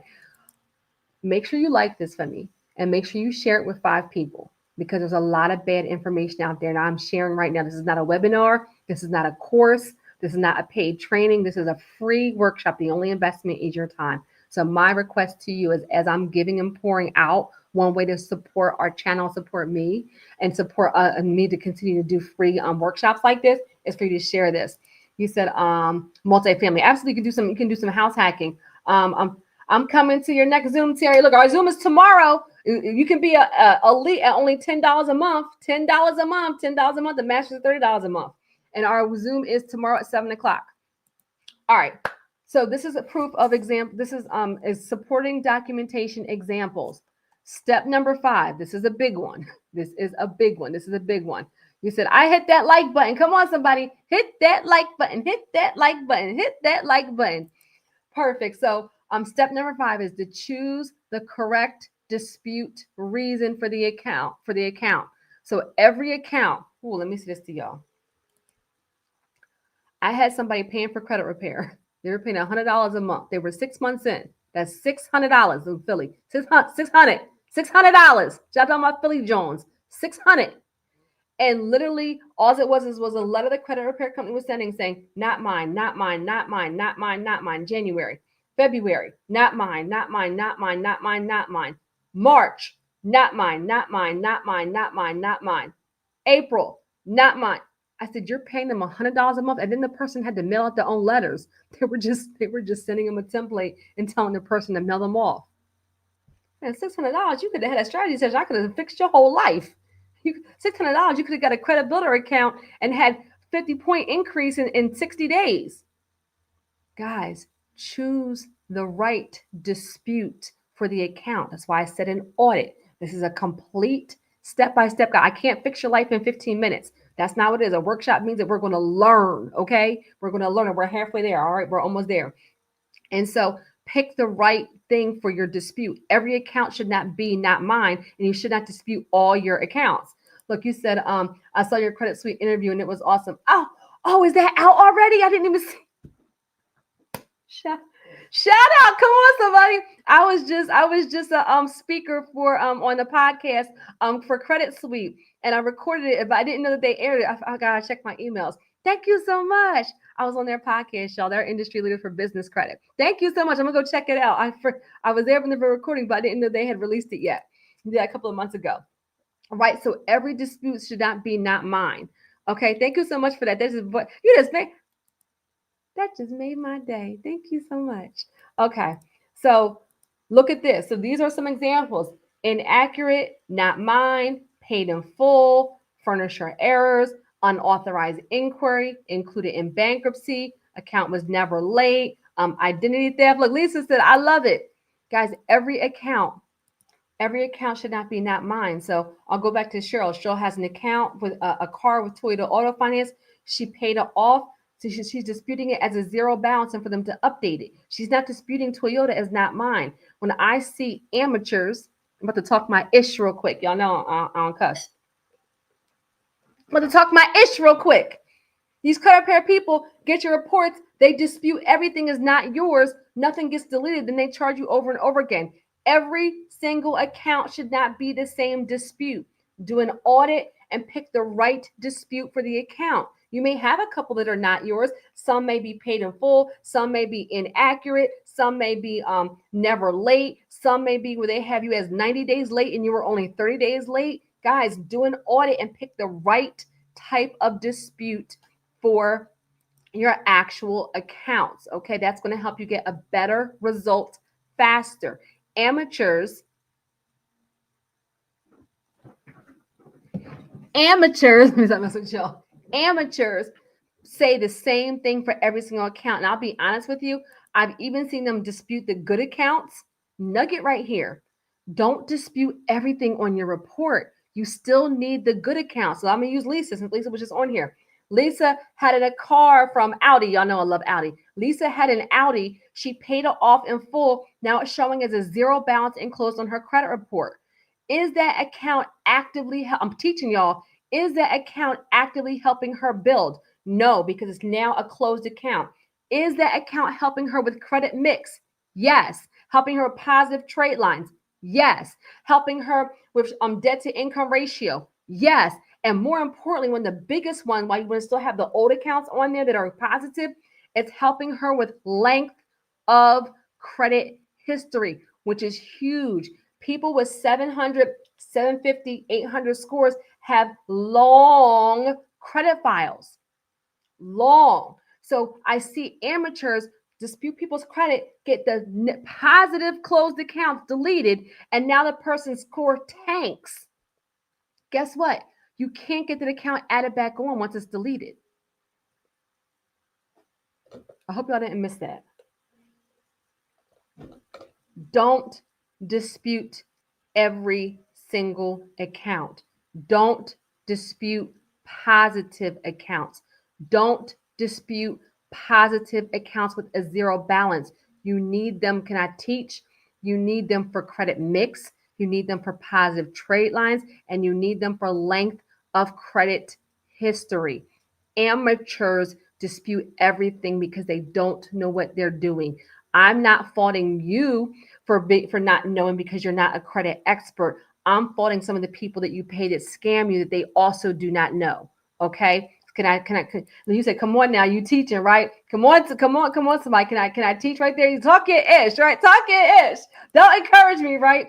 You're very intelligent and knowledgeable. Thank you for your time and consultation. Companies charge a lot for their Yes, they do. Yes, they do. And you're so welcome. Thank you so much. I've been doing it for a long time. Okay. So pick the right thing that you're going to actually dispute. All right. So nugget right here. And for somebody who asked about bankruptcy, guys, pay attention to this. Under the Fair Credit Reporting Act, the FCRA, valid negative items can be reported for up to 7 years. Bankruptcies. A Chapter 7 bankruptcy can be 10 years. A Chapter 13 bankruptcy, 7 years. Guys, late payments can be reported for 7 years. A repo, 7 years. Foreclosure, 7 years. Some valid collections, 7 years. That's why I'm telling you the best way to do disputes to increase your likelihood of getting things removed. But I'm also sharing with you in ethics, this is a wealth building ministry, about adding credit builder accounts, about paying down utilization, about doing it yourself. That way you can save your money and do pay for deletes and things of that nature if you have valid negative items. That's why I talked about the credit builder accounts. When I repost this, I'll put the link for my credit builder accounts and to schedule a consultation and for Patreon in the comments and the pinned comments and in the description. It's because items can be reported for 7 years. That does not mean you can't get approved for credit. Nugget right here.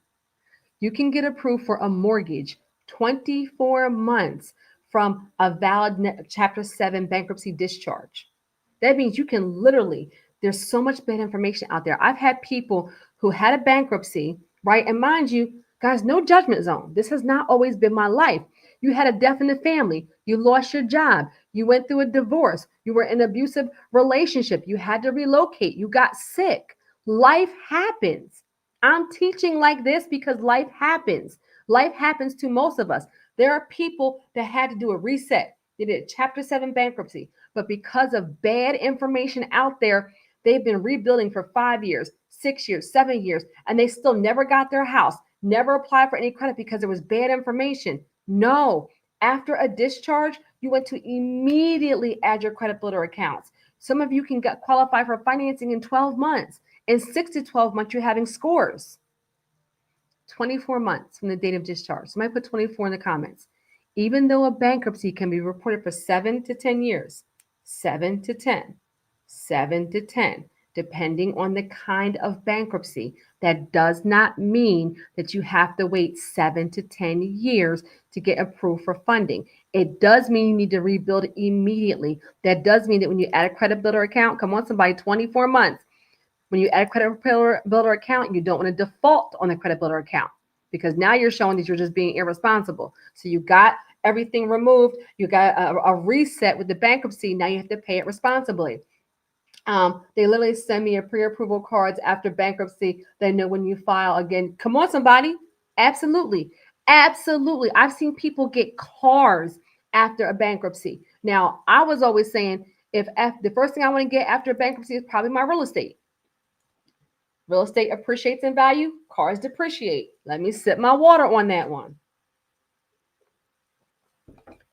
Real estate appreciates, cars depreciate. If I filed a bankruptcy and now I have the opportunity to rebuild, I'm going to go for things that can be assets, things that can build wealth, things that can give me tax write offs, things that can build equity so I don't make the same mistakes again.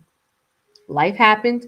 I had to do a reset. Now God gave me a second chance. Now I'm going to move differently, move wisely, make different decisions. When you know better, you do better.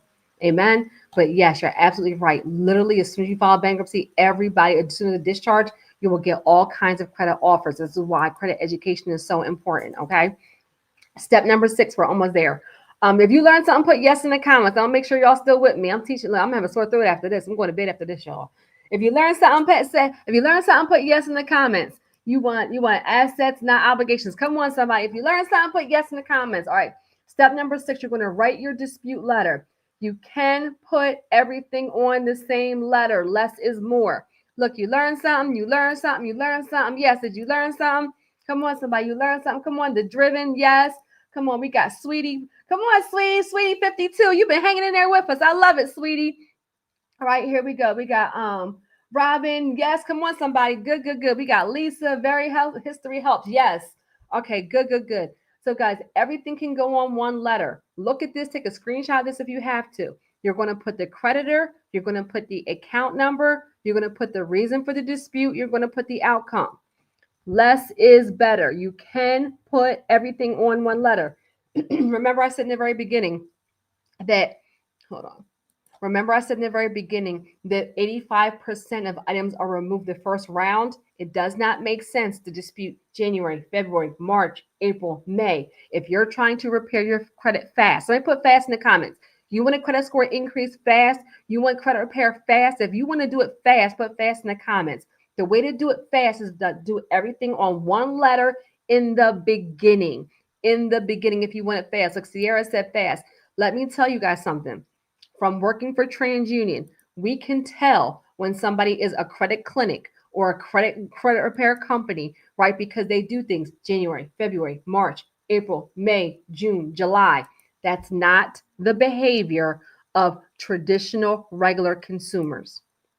That's not the behavior of a regular consumer. Let me get, look, Sweetie, can I use you as an example? Sweetie, I'm going to use you as an example, right? Sweetie 52 says she wants to repair her credit fast. Okay, so let me give you an example. Sweetie gets her credit reports. She has 10 accounts on her credit. 5 are not hers, 5 are valid. They could be good accounts. She has 10 accounts on her credit report. 5 are not hers, 5 are hers. Does it make sense? If Sweetie wants to dispute items on her credit report, then she would do one account January, one account February, one account March, one account April, one account May. Or does it make more sense that as a consumer, she got her reports and she would say, oh my gosh, there are 5 accounts on here that are not mine. TransUnion, Equifax, Experian, y'all about to take all 5 of these accounts off my credit report right now. Look, I'm from Philly, not now, right now. Right? She's saying, take it off my credit report right now. That makes more sense as I'm joking around because it's getting late. So, guys, that's how we would even know as the credit bureau if it was a valid dispute coming from a consumer or a credit repair company. Sometimes when things don't make sense, it's because they're not true, right? So consumers don't dispute things like that. So put them all on one letter, and less is more. Be simple and clear. You don't have to cite the Fair Credit Reporting Act, all this stuff about a 609 letter and all that. That's nonsense. The credit bureaus know the laws. We're governed by the laws. We have a consumer department that QAs us. Like, we have to follow the law. You don't have to recite the law to us. We know that's how we know that you are. That's how we know that you're a credit repair company. Watch out for these funding companies that want to charge you 10% of the loan on totally predator. Absolutely. Right. And so you said in the beginning. So do it in the beginning. Absolutely. So you want to do it fast. So less is more. And what do you say? And the Bennett scores are the same? Absolutely not. No, Lisa, no. Bennett scores are completely, great question. Bennett scores, FICO scores, completely different. We're only looking at FICO scores. 99, I would say 95% of lenders use FICO scores. FICO scores are used for real estate financing. FICO scores are used for business credit. We are checking my FICO and Credit Check Total specifically because they give us FICO scores. We're not using Credit Karma because it doesn't give us a FICO score. I don't always recommend even Credit Identity IQ, because they switch back and forth. I don't recommend Credit Sesame. So when I'm teaching, this is a workshop, I'm teaching you guys the valid websites, the valid companies that are proven to give you FICO scores. Absolutely. Look, somebody said, look, y'all, look, come on, somebody talk to each other. That's right. Nope. All right, good. So you're writing your dispute. You're keeping it simple. So let me give you an example. Company name. So I'll keep this on the screen. Hold on, let me keep it on the screen. So creditor, I'm disputing Discover. Account number. What is the reason? This account was never late. Please update it and remove the late payments. All right, creditor, I'm disputing Capital One. Account number. Reason for the dispute. This account is inaccurate. It's not mine. The outcome, deleted. Okay, example. Creditor, Wells Fargo mortgage. This is the account number. Reason for the dispute. This account was paid in full. The outcome, update the balance. Guys, when you're doing your dispute letter, you're going to put the company's name, you're going to put the account number, you're going to put the reason for the dispute, and you're going to put the outcome. Be clear. Dispute this account and remove it. Delete the late payments. Remove this entire account from my report. Update the balance. Update the credit limit. Update the status. It's showing past due and it's current. Be clear. Somebody put clear in the comments. Clarity. I said this in Patreon. Patreon people know. Clarity drives results. Clarity drives results. Less is more. Company, the creditor, the account number, what you're disputing, what you want the outcome to be. You can say to the credit bureau, update this account, delete this account, remove the late payments, zero out the balance, update the status, remove the bankruptcy remark. Like, you can say all those things. Look, guys, does this make sense? Is this getting through some of the junk? Mike, this is a workshop. This is a little bit longer because it's a workshop. I can't teach all this in one 10-minute video. Everybody who wants the fluff, y'all listen to 10-minute videos. For my wealth warriors that want legacy, then we're going to learn real quick today, because this information is going to be priceless for you. This information equals 6 and 7 and 5, 6, and 7 figures. Okay, right? It makes it clear. My goal is to simplify the process for you. Good. All right. So you're always doing your disputes with all three credit bureaus: TransUnion, Equifax, and Experian. Like you said, keep going, Terry. Come on, somebody. We almost there. We're about to land the ship. Okay? TransUnion, Equifax, and Experian. Now, why? Guys, remember this. The credit bureaus are competitors. They do not share information. If something gets deleted from TransUnion, that does not mean it will get deleted from Equifax or Experian. You must dispute everything with all three credit bureaus. You must. If Equifax deletes something, that does not mean that you can just tell TransUnion Equifax deleted it, because of compliance. TransUnion ex-employee used to work there for years. Okay? Because of compliance, each credit bureau must do the dispute process on their own. That's why I said make 3 copies of everything in the other step. Guys, go back and rewatch this from the beginning. I'm giving game right here, like real game. Okay? Like game. Okay? Like telling y'all the stats for real. So that's why I said make 3 copies, because you're always doing your disputes with all 3 credit bureaus. You say, hey, this is, hey, Otis, come on, somebody, one of our wealth lawyers. Hey, Otis. Okay, good. All right, so all 3 credit bureaus. Now, a tip right here for your disputes. Be factual, itemize your accounts. Itemize your list. Include your personal information, 2 forms of ID, include proof and documentation. You're always going to send it certified, and you're going to send to all 3 credit bureaus. Okay. These are some of the tips that are going to help you have better results.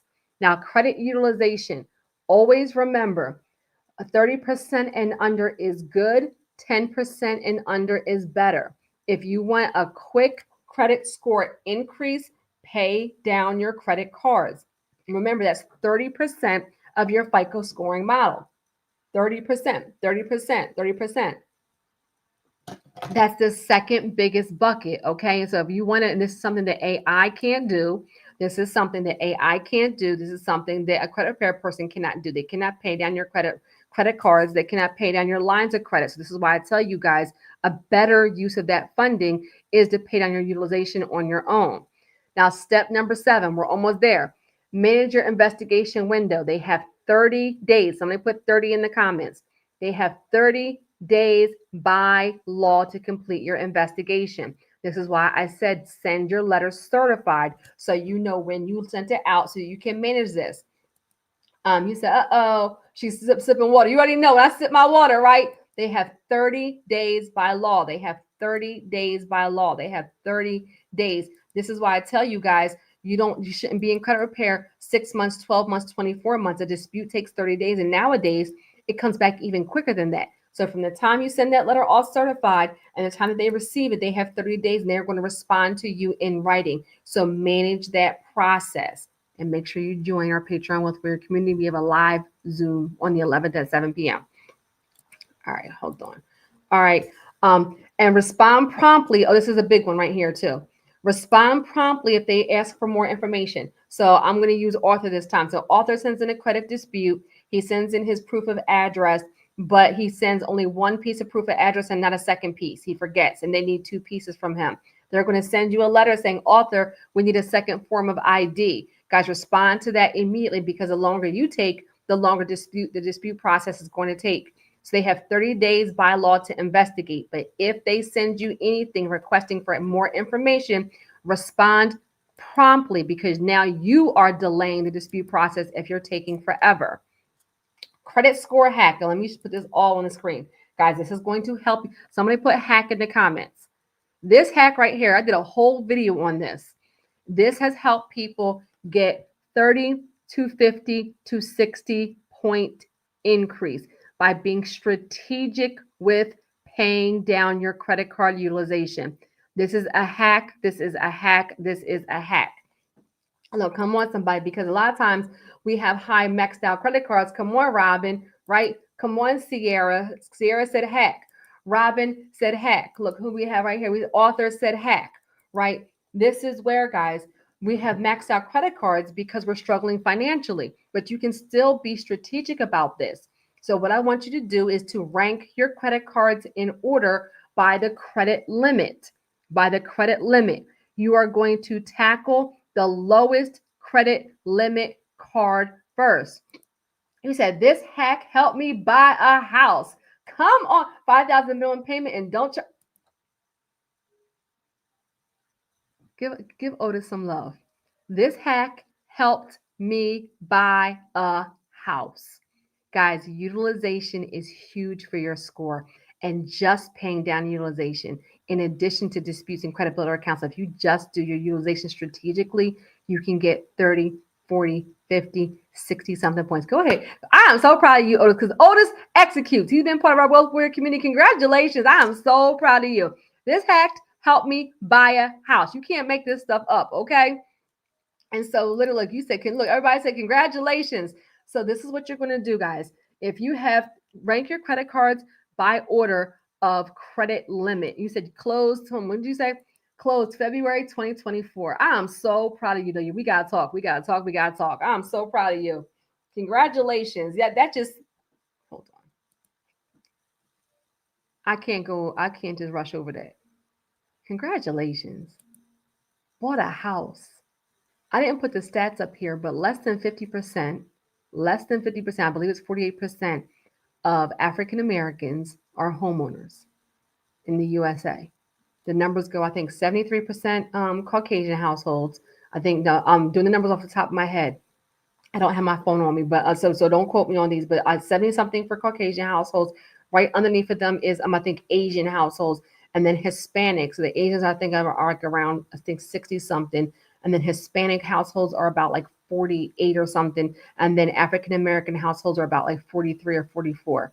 Guys, the pride of ownership, leading by example, having a goal and working hard for it, having a tangible outcome that's going to pay you for a lifetime.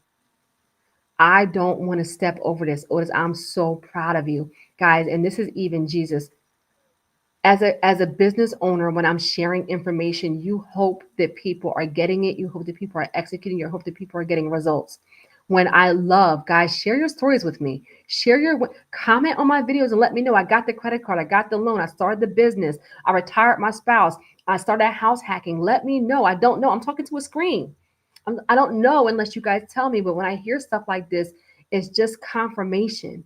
And I pray over you guys. I pray over my Wealth Warrior community. I pray that we're really breaking generational cycles of poverty, that we're really leading by example. This is huge. I'm so proud of you. I'm so proud of you. So, guys, share with me because it lets me know that there's somebody on the other end. Come on, somebody. There's somebody on the other end who has gotten a result that has changed their lifestyle, that has led by example, that is that generational curse breaker. Look, come on, somebody. You said, come on, CLL for life. Come on, somebody. I'm so happy for you guys. So happy for you. So congratulations, Otis.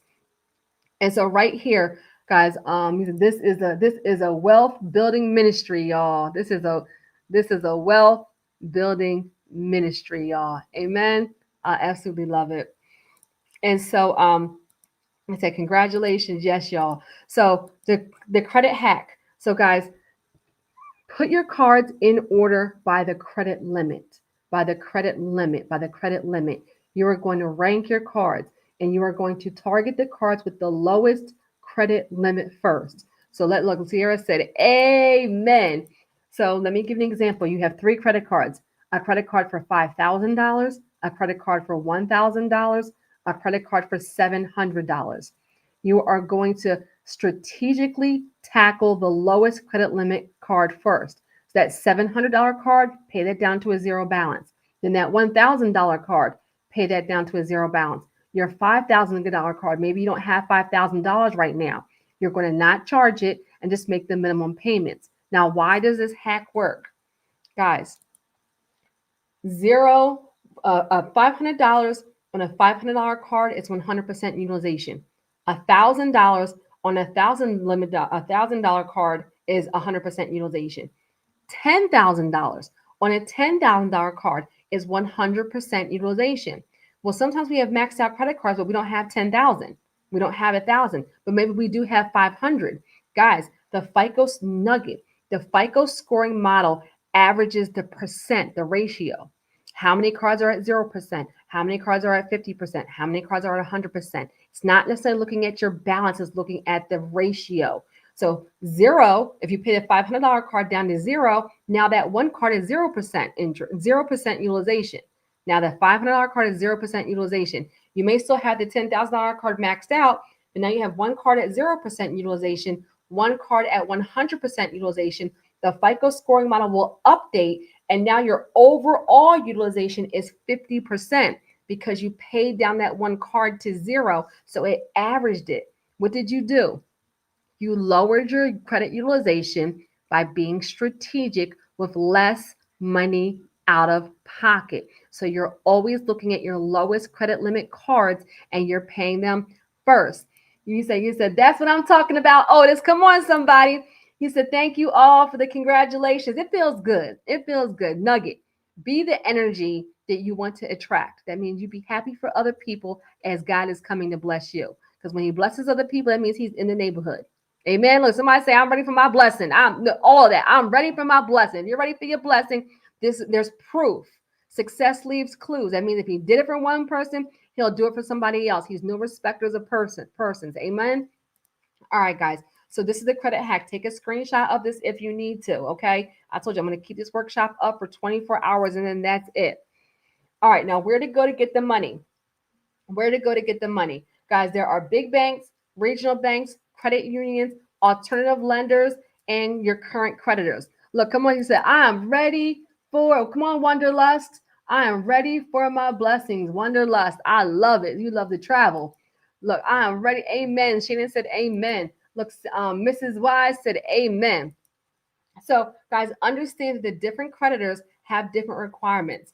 The big banks are going to always want you to have strong credit scores. The regional banks are much more lenient. The credit unions are more lenient, have lower lower interest rates usually, but you may have to jump through some hoops to get the funding. And remember, the fintech companies are always going to want to look and make sure you have some cash flow. They don't necessarily care too much about your credit. And then your current creditors. Always remember, always remember, always remember for your current creditors, somebody who has already done business with you is much more likely to approve you because you already have a data point for them. He is in the room, y'all. Lisa said, yeah, that's a blessing. Oh, is God bless. So your current creditors are always more likely to approve you because they already do business with you. What do I mean? You have a credit card with Wells Fargo, you have a line of credit with Wells Fargo, and now you want to get a home loan with Wells Fargo. You have a line of credit with Truist, you have an auto loan with Truist, now you want to get approved for a multifamily with Truist. You see what I mean? You have a credit card with Citizens Bank, you have a personal loan with Citizens Bank, and now you want your real estate financing with Citizens Bank. Do you see what I mean? So your current creditors, this is an action item nugget. Go back to your credit reports and look at who you currently do business with. As you're looking at new financing and new funding options, look at the companies that you've already done business with. They're much more likely to approve you. Amen. All right. Step number 8, review the results and determine your next steps. Don't apply for new credit while you have open disputes. So your disputes are going to come back and they're going to say deleted, verified, or updated. What does that mean? So if you disputed the items and you got it deleted, it's going to verify that it's been removed. If you disputed the item and it was a valid negative debt and you did not overcome the burden of proof, it's going to say verified. Or sometimes it will say updated. So what does that mean? So updated could mean that it was showing 10 late payments and now it shows 5 late payments. Updated could mean it was showing past due and now it's showing current. Somebody had a question on here about student loans. Updated could mean that it showed in collections before, and because you were approved for forbearance and they were able to verify it, now the account has no late payments at all. Updated could mean that it was showed you had 90-day late payments and now it updated to 30-day late payments. Right? So guys, this is why I said you also have to make sure that you're doing your due diligence and read your actual reports. So you wait for your disputes to come back. Right? Because a bunch of people, look, Marie with her $25,000 business loan, Ebony with $270,000 worth of credit, Sherry with her 100K business line of credit. They've all gotten so much more since then, right? With 90-point increase in 30 days, 90-point increase in 30 days, 90-point increase in 30 days. Guys, results don't lie. So this is where, if it's great when you know how to do it, it says, it's great when you know how to do it. It's a blessing. It's a blessing when you can help somebody else know how to do it. So I am going to say this here. Look, Wonderlust said, wow. Let me say this right here, guys. You're learning on this workshop. I commend you. It's late at night and you're on here. Y'all been hanging in, right? I'm hanging in with y'all. I'm so proud of everybody who is on here because we covered a lot. We're almost done. But as you get this information, share it with your brothers, your sisters, your nephews, your nieces, your coworkers, with your girlfriends, the people you want to see win.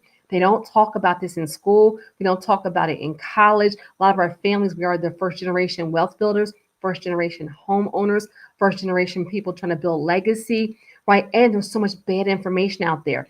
I understand this is a longer workshop. That's because I committed to giving you guys complete information.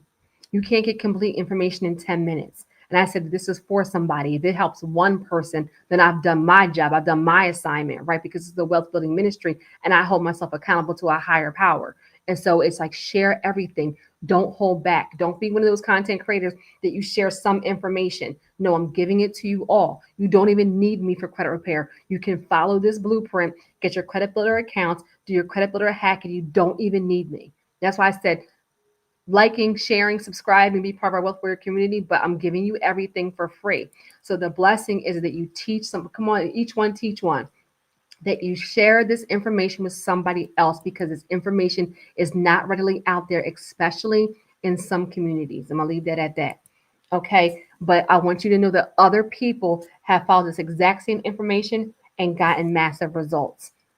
Step 9, escalate if needed, right? So you can escalate to the Consumer Financial Protection Bureau, which is still a thing. Don't believe all the hype. The Federal Trade Commission, contact your state attorney general, or contact the original creditor directly.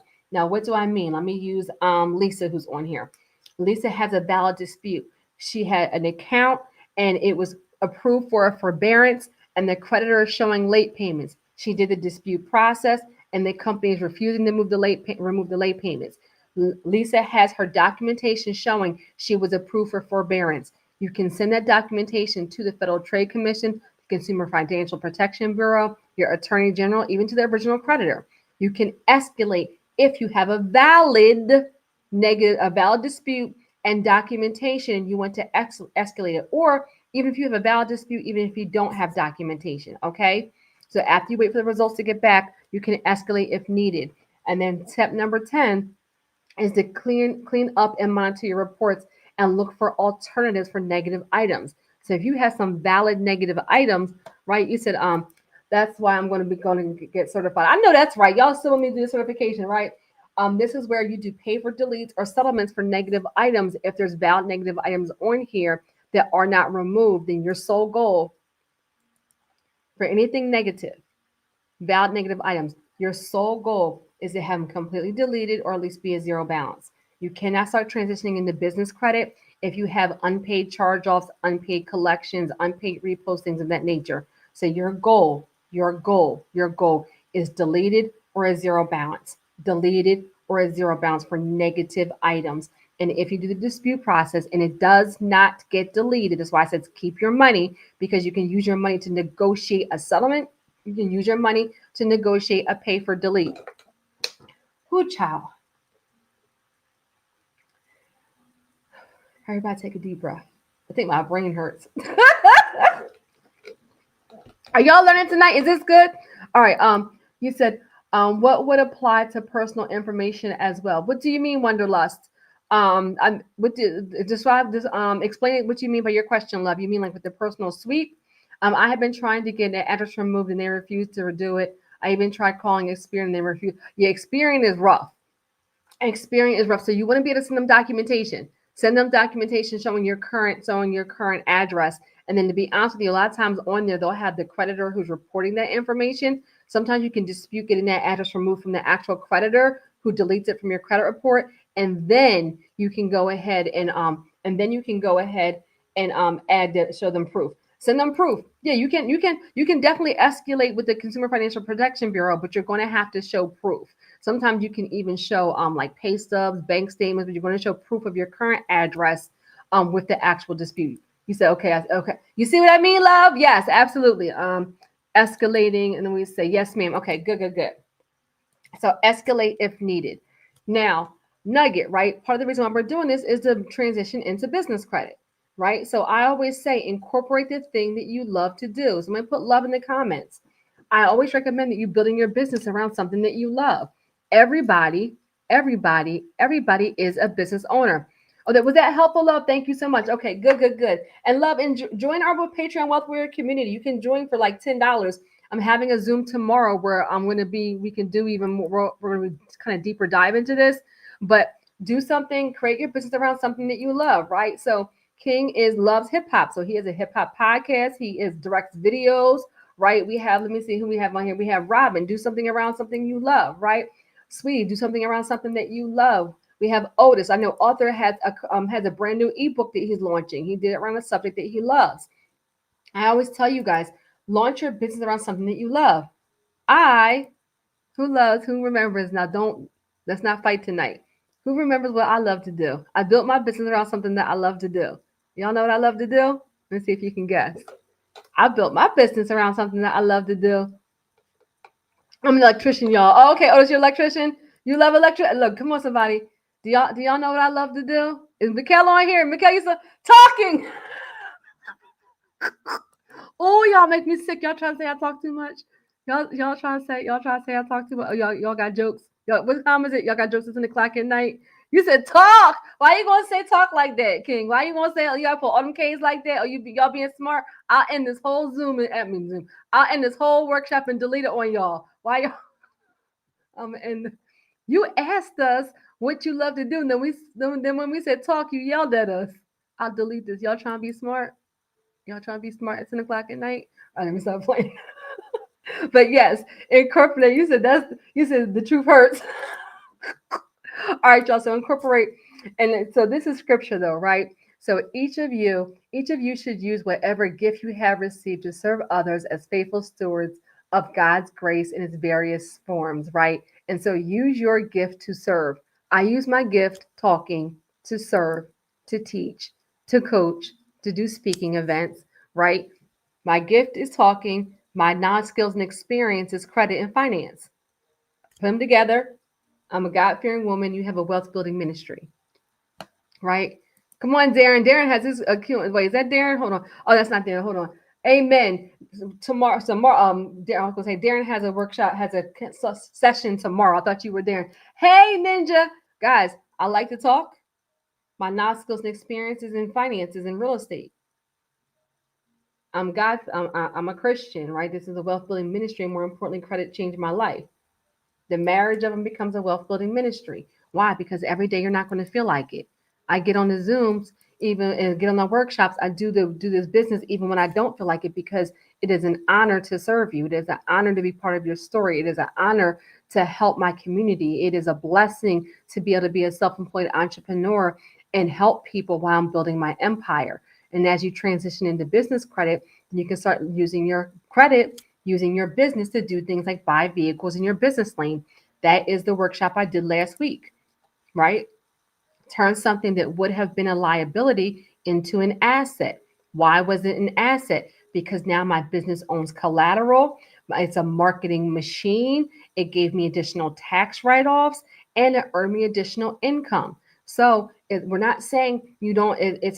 We're not saying that you can't have nice things. I'm saying build your empire and allow your assets to create the lifestyle that you desire and you deserve. Look, come on, he said, talk that talk, right?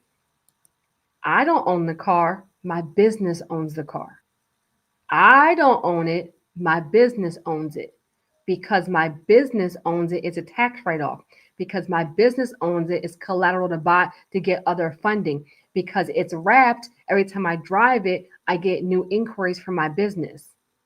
About working smarter, not harder. Turn liabilities into assets. Liabilities into assets. And understand that you want to have a 700 and above. Somebody put 700 in the comments, 700 in the comments, 700 in the comments. You want to have a 700 and above to really be able to leverage, because the rate at which you get the money matters also. You want to be able to have options, right? And so we're about to close it out, right? So Sierra says 700, right? Sweetie says 700. So understand where you fall on this chart. A 700 and above is going to give you more options, right? And always remember, guys, your 700 and above personal credit scores now in 2025, they check credit for everything, for employment, for utilities, for credit cards, for bank accounts, for starting a business, for job promotions, for auto insurance, for life insurance, for cell phones, for business credit, for alarm systems, for security clearances, for student loans. They check credit for everything. So as you're working on your credit, look, we see 700s here. As you're working on your credit, ask yourself, don't get lost in the task-driven things. I mean this, guys. Don't get lost in the task-driven things. Remember why you're doing this and ask yourself, who could you bless if you were living in abundance? Who could you bless if you were living in abundance? Hold on. You said, in your opinion, do you believe that the first piece of real estate you buy should be your primary residence or a rental property? Great question. If it's your very first piece of property, I recommend you should do something like house hacking, meaning that you're leveraging an FHA loan because it has that low down payment, low credit score requirements, and you do something like house hacking that allows it to be your primary residence and a rental income. I don't recommend your very first property be a rental property because the down payment you're going to put on that's going to be a lot more. It has to be owner occupied for you to get the 0%, 3.5%, or 5% down payment. On rental properties, second properties, commercial properties, you're usually putting down 10 to 20%. So excellent question. And this is where I don't necessarily want to be paying somebody else rent, because if my very first one is somebody else, then I'm still paying rent to somebody else. I always say that, do you want to build somebody else's empire or build your own? So house hacking is a strategic way. Like 700, right? Somebody said both, right? Look, come on, somebody, right? Thank you for your yes. And so, and I'll post my house hacking videos, but house hacking is an excellent way to get your foot wet with real estate investing and leverage that FHA first time home buyer financing. Because once you become an investor, you're going to have higher interest rates, higher down payments, and different credit score requirements. So being strategic, that's what I teach, strategy with leveraging that and doing house hacking is going to knock out both of those things for you, generate income, tax write-offs, build your credit, build equity, while still only having to put down 0%, 3.5%, or 5%. Excellent question. Stay for a year, house hack, and then get another one. Y'all wealth warriors have made me so proud tonight. I'm going to freaking cry right now. I promise you I'm about to cry.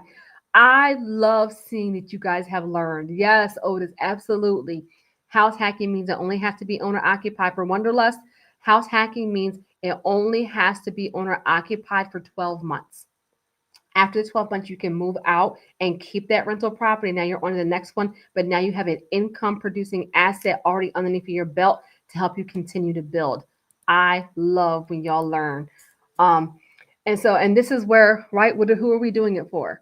I love this text I got from Cynthia and her husband when they said, Terry, we celebrated our first Thanksgiving in our new home. It's so beautiful and it's surreal. Thank you for being a part of our lives, for sharing your gift. We are grateful for you today. So all these are just some of the wealth warriors that I have helped buy purchase properties and that have continued to grow and are now on 2 and 3 and 4 properties.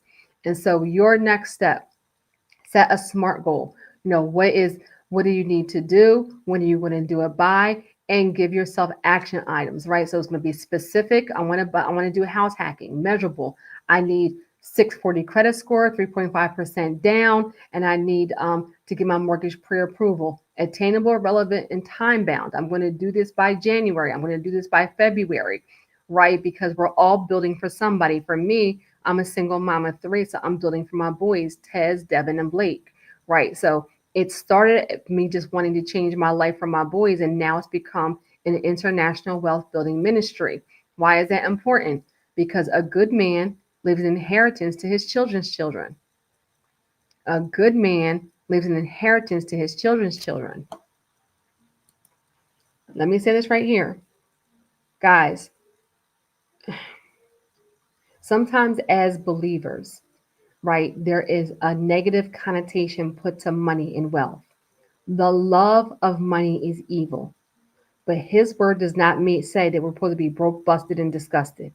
His word says that we're supposed to live in abundance and prosperity, to use our gift. Deuteronomy says that he gives us the ability to build wealth. Proverbs says that a good man leaves an inheritance. You have to build the wealth to be able to leave the inheritance. So as you're building and as you want, it's okay to want nice houses. It's okay to want to change your zip code. It's okay to want financial and time freedom. It's okay. It's okay. He will bless you to be a blessing. And so take the time to build the wealth so you can leave the inheritance. And so as you're building, if you get some of that stinking thinking that is counterintuitive to what it is you're trying to do, ask yourself, who could I bless if I was living in abundance? I could bless my daughters and sons. I could bless my parents. I could bless my sister who's struggling. I could bless my godparents who need medical care. I can bless my church who needs a scholarship fund. Who could I bless if I was living in abundance? Don't forget what we're doing and why we're doing it. For anybody who wants a credit jumpstart strategy session, I'll put that link below. That is with a board certified credit consultant on my team. They will walk you through your own personal credit reports for an investment of only $197. Not credit repair, not paying month after month, investing in a consultation with a board certified credit consultant so they can walk through your reports with you directly and give you a plan custom to you. You don't need me for a personal credit plan. Can you invest a session with me? Yes, but that's a higher investment. You can do personal credit repair with a board certified credit consultant on my team. That investment is only, listen to my language, investment is only $197. They will go through your reports, tell you what you need to do, give you a follow-up email to follow. You don't need me. Can you invest with me for that? Absolutely. But that's a different session. That's a coaching strategy session. That's a live Zoom. And I recommend, honestly, that entrepreneurs, aspiring entrepreneurs, and small business owners use a business coaching strategy session. You can use my team for personal credit. And you said, what? Look, come on, somebody, right? 197. Yeah, look, let me put it back up. Hold on. 197, 197. That is a credit jumpstart call. That is with a board certified credit consultant on my team. They will spend 1 hour with you and give you a customized plan for your actual result, for your actual reports. Okay. I got mine. Come on. I got that on me. I know that's right. Right. And so remember the basics: utilization, past due accounts, negative accounts, hard inquiries, and add your credit builder accounts. And tomorrow, somebody put tomorrow in the comments. Tomorrow, we're having a live workshop Zoom that's private in Patreon. That's for our Patreon Premier, Elite, and Masters only. Okay, not for our free members. This is an added benefit for those members. I'm not going to go over these right now, but this is 10 reasons why AI. Well, I will. Hold on one second. I'm just going to read these for it to you, okay? Wait, did I put the wrong one? 10 reasons AI can't fix your credit. AI can't change your past behavior. AI does not control your credit utilization. AI cannot help you with credit history length that must be earned. AI cannot open new accounts and is not which isn't a credit an instant fix. AI cannot legally change credit bureau data. AI can't fix your credit. Why else can AI fix your credit? It lacks empathy for your personal circumstances. Why are you trying to build your credit? It cannot. AI can have can have a bias. AI can be a bias. The FICO formula is proprietary, meaning AI doesn't even know all the information about it because it's proprietary. We know the scoring model buckets. AI advice is not regulated financial advice, and human action is ultimately required. Human action is ultimately required. Let me say it one last time. Human action is ultimately required.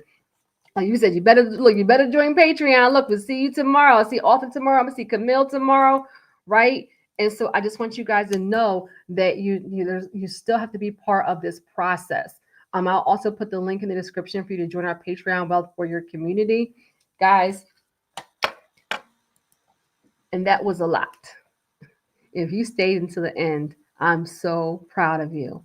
I will always show up as long as you show up. I don't care if there's one person here, 5 people here, 10 people here, 500 people. As long as you show up, I will show up. And it is my goal to teach, is my goal to coach, is my goal to give you everything that you need so that you can execute at a high level on your own, right? And so congratulations for completing the whole entire workshop.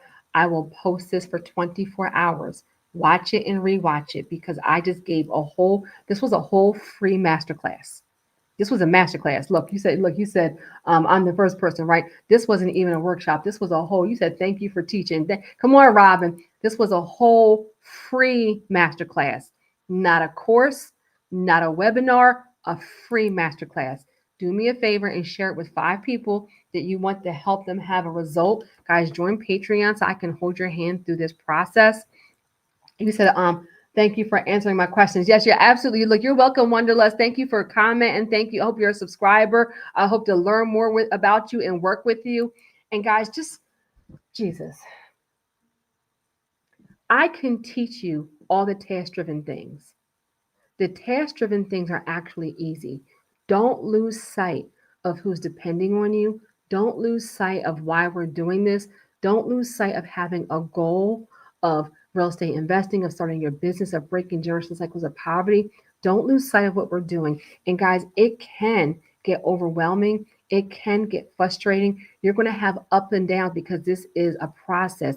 But I want to encourage you that it takes a lot to break a generational curse. It takes a lot to be the leader in your family. It takes a lot to be the person that says yes to the calling and says, I'm going to lead by example. I'm going to do something differently. I'm going to take the time to learn so I can go back and pull up the other people who need this information. Look, you said, you're amazing as always. Thank you for all you do, Coach Terry. Oh, thank you so much. Thank you for all you do, Coach Terry. Thank you so much. You said, masterfully did. Oh, thank you so much. Right. And so it works if you work and listen to execute. Absolutely. Come on, Camille. Camille was at Wealth on Water Mastermind too. And so I just want to encourage you that as we're closing out 2025 and we're going into 2026, one thing I always say, and I want to say it right here, is if you want different results, you have to do something different. If you want different results, you have to do something different. Breaking that generational curse requires some work. It's not impossible. You can do it. And be honest with you, it's going to be one of the most rewarding things you've ever done in your life. So keep on going. How much you got for a coaching call? Oh, so this is Camille. Oh, wait, you talk. I'm sorry, y'all are talking to each other. My coaching sessions are 50% off right now. That's a one-on-one coaching session with me directly, right? That's different than the Credit Jumpstart, but they are 50% off right now, and I only have 12 slots left. Once they are gone, let me see. Hold on. There's 25 people on here. I have 12 slots left. So I'm going to leave that right there. I'm going to put the link. Guys, invest in a session for yourself. This is a plan for you. This is not for me. This is going to set you up for 2026 and have it end the year with a plan and the year with having your questions answered and end the year with ROI. Right, guys? But don't forget what we're doing. Don't forget what we're doing and why we're doing it. What we're doing and why we're doing it. It takes a lot for there to be a generational curse. So it takes a lot to actually release it, positive motivating. Thank you so much. It takes a lot to break it. And I'm just grateful. I'm just grateful. I'm just grateful. I'm just grateful. And I'm so proud of all of you that are doing the work. So, guys, have an amazing evening, Wealth Warriors. I will see you tomorrow. I will post the links for Patreon, for the credit builder accounts, for the 50% off the coaching sessions. I'll put that in the comments. There's only 12 left. Once those 12 are gone, it will go back up to the regular investment of 1,300. Yes, we have people that have gotten six, and seven figures from business coaching with me directly. And Patreon is just, I think, $10 to $30 a month for that's the investment to have access to our online private courses. But I'm proud of you. Keep on going. Get some rest. Share this with a friend. And Wealth Warriors, I can't wait to see you tomorrow. Amen. All right, y'all. Good night, y'all. Good night, good night, good night. Bye, y'all.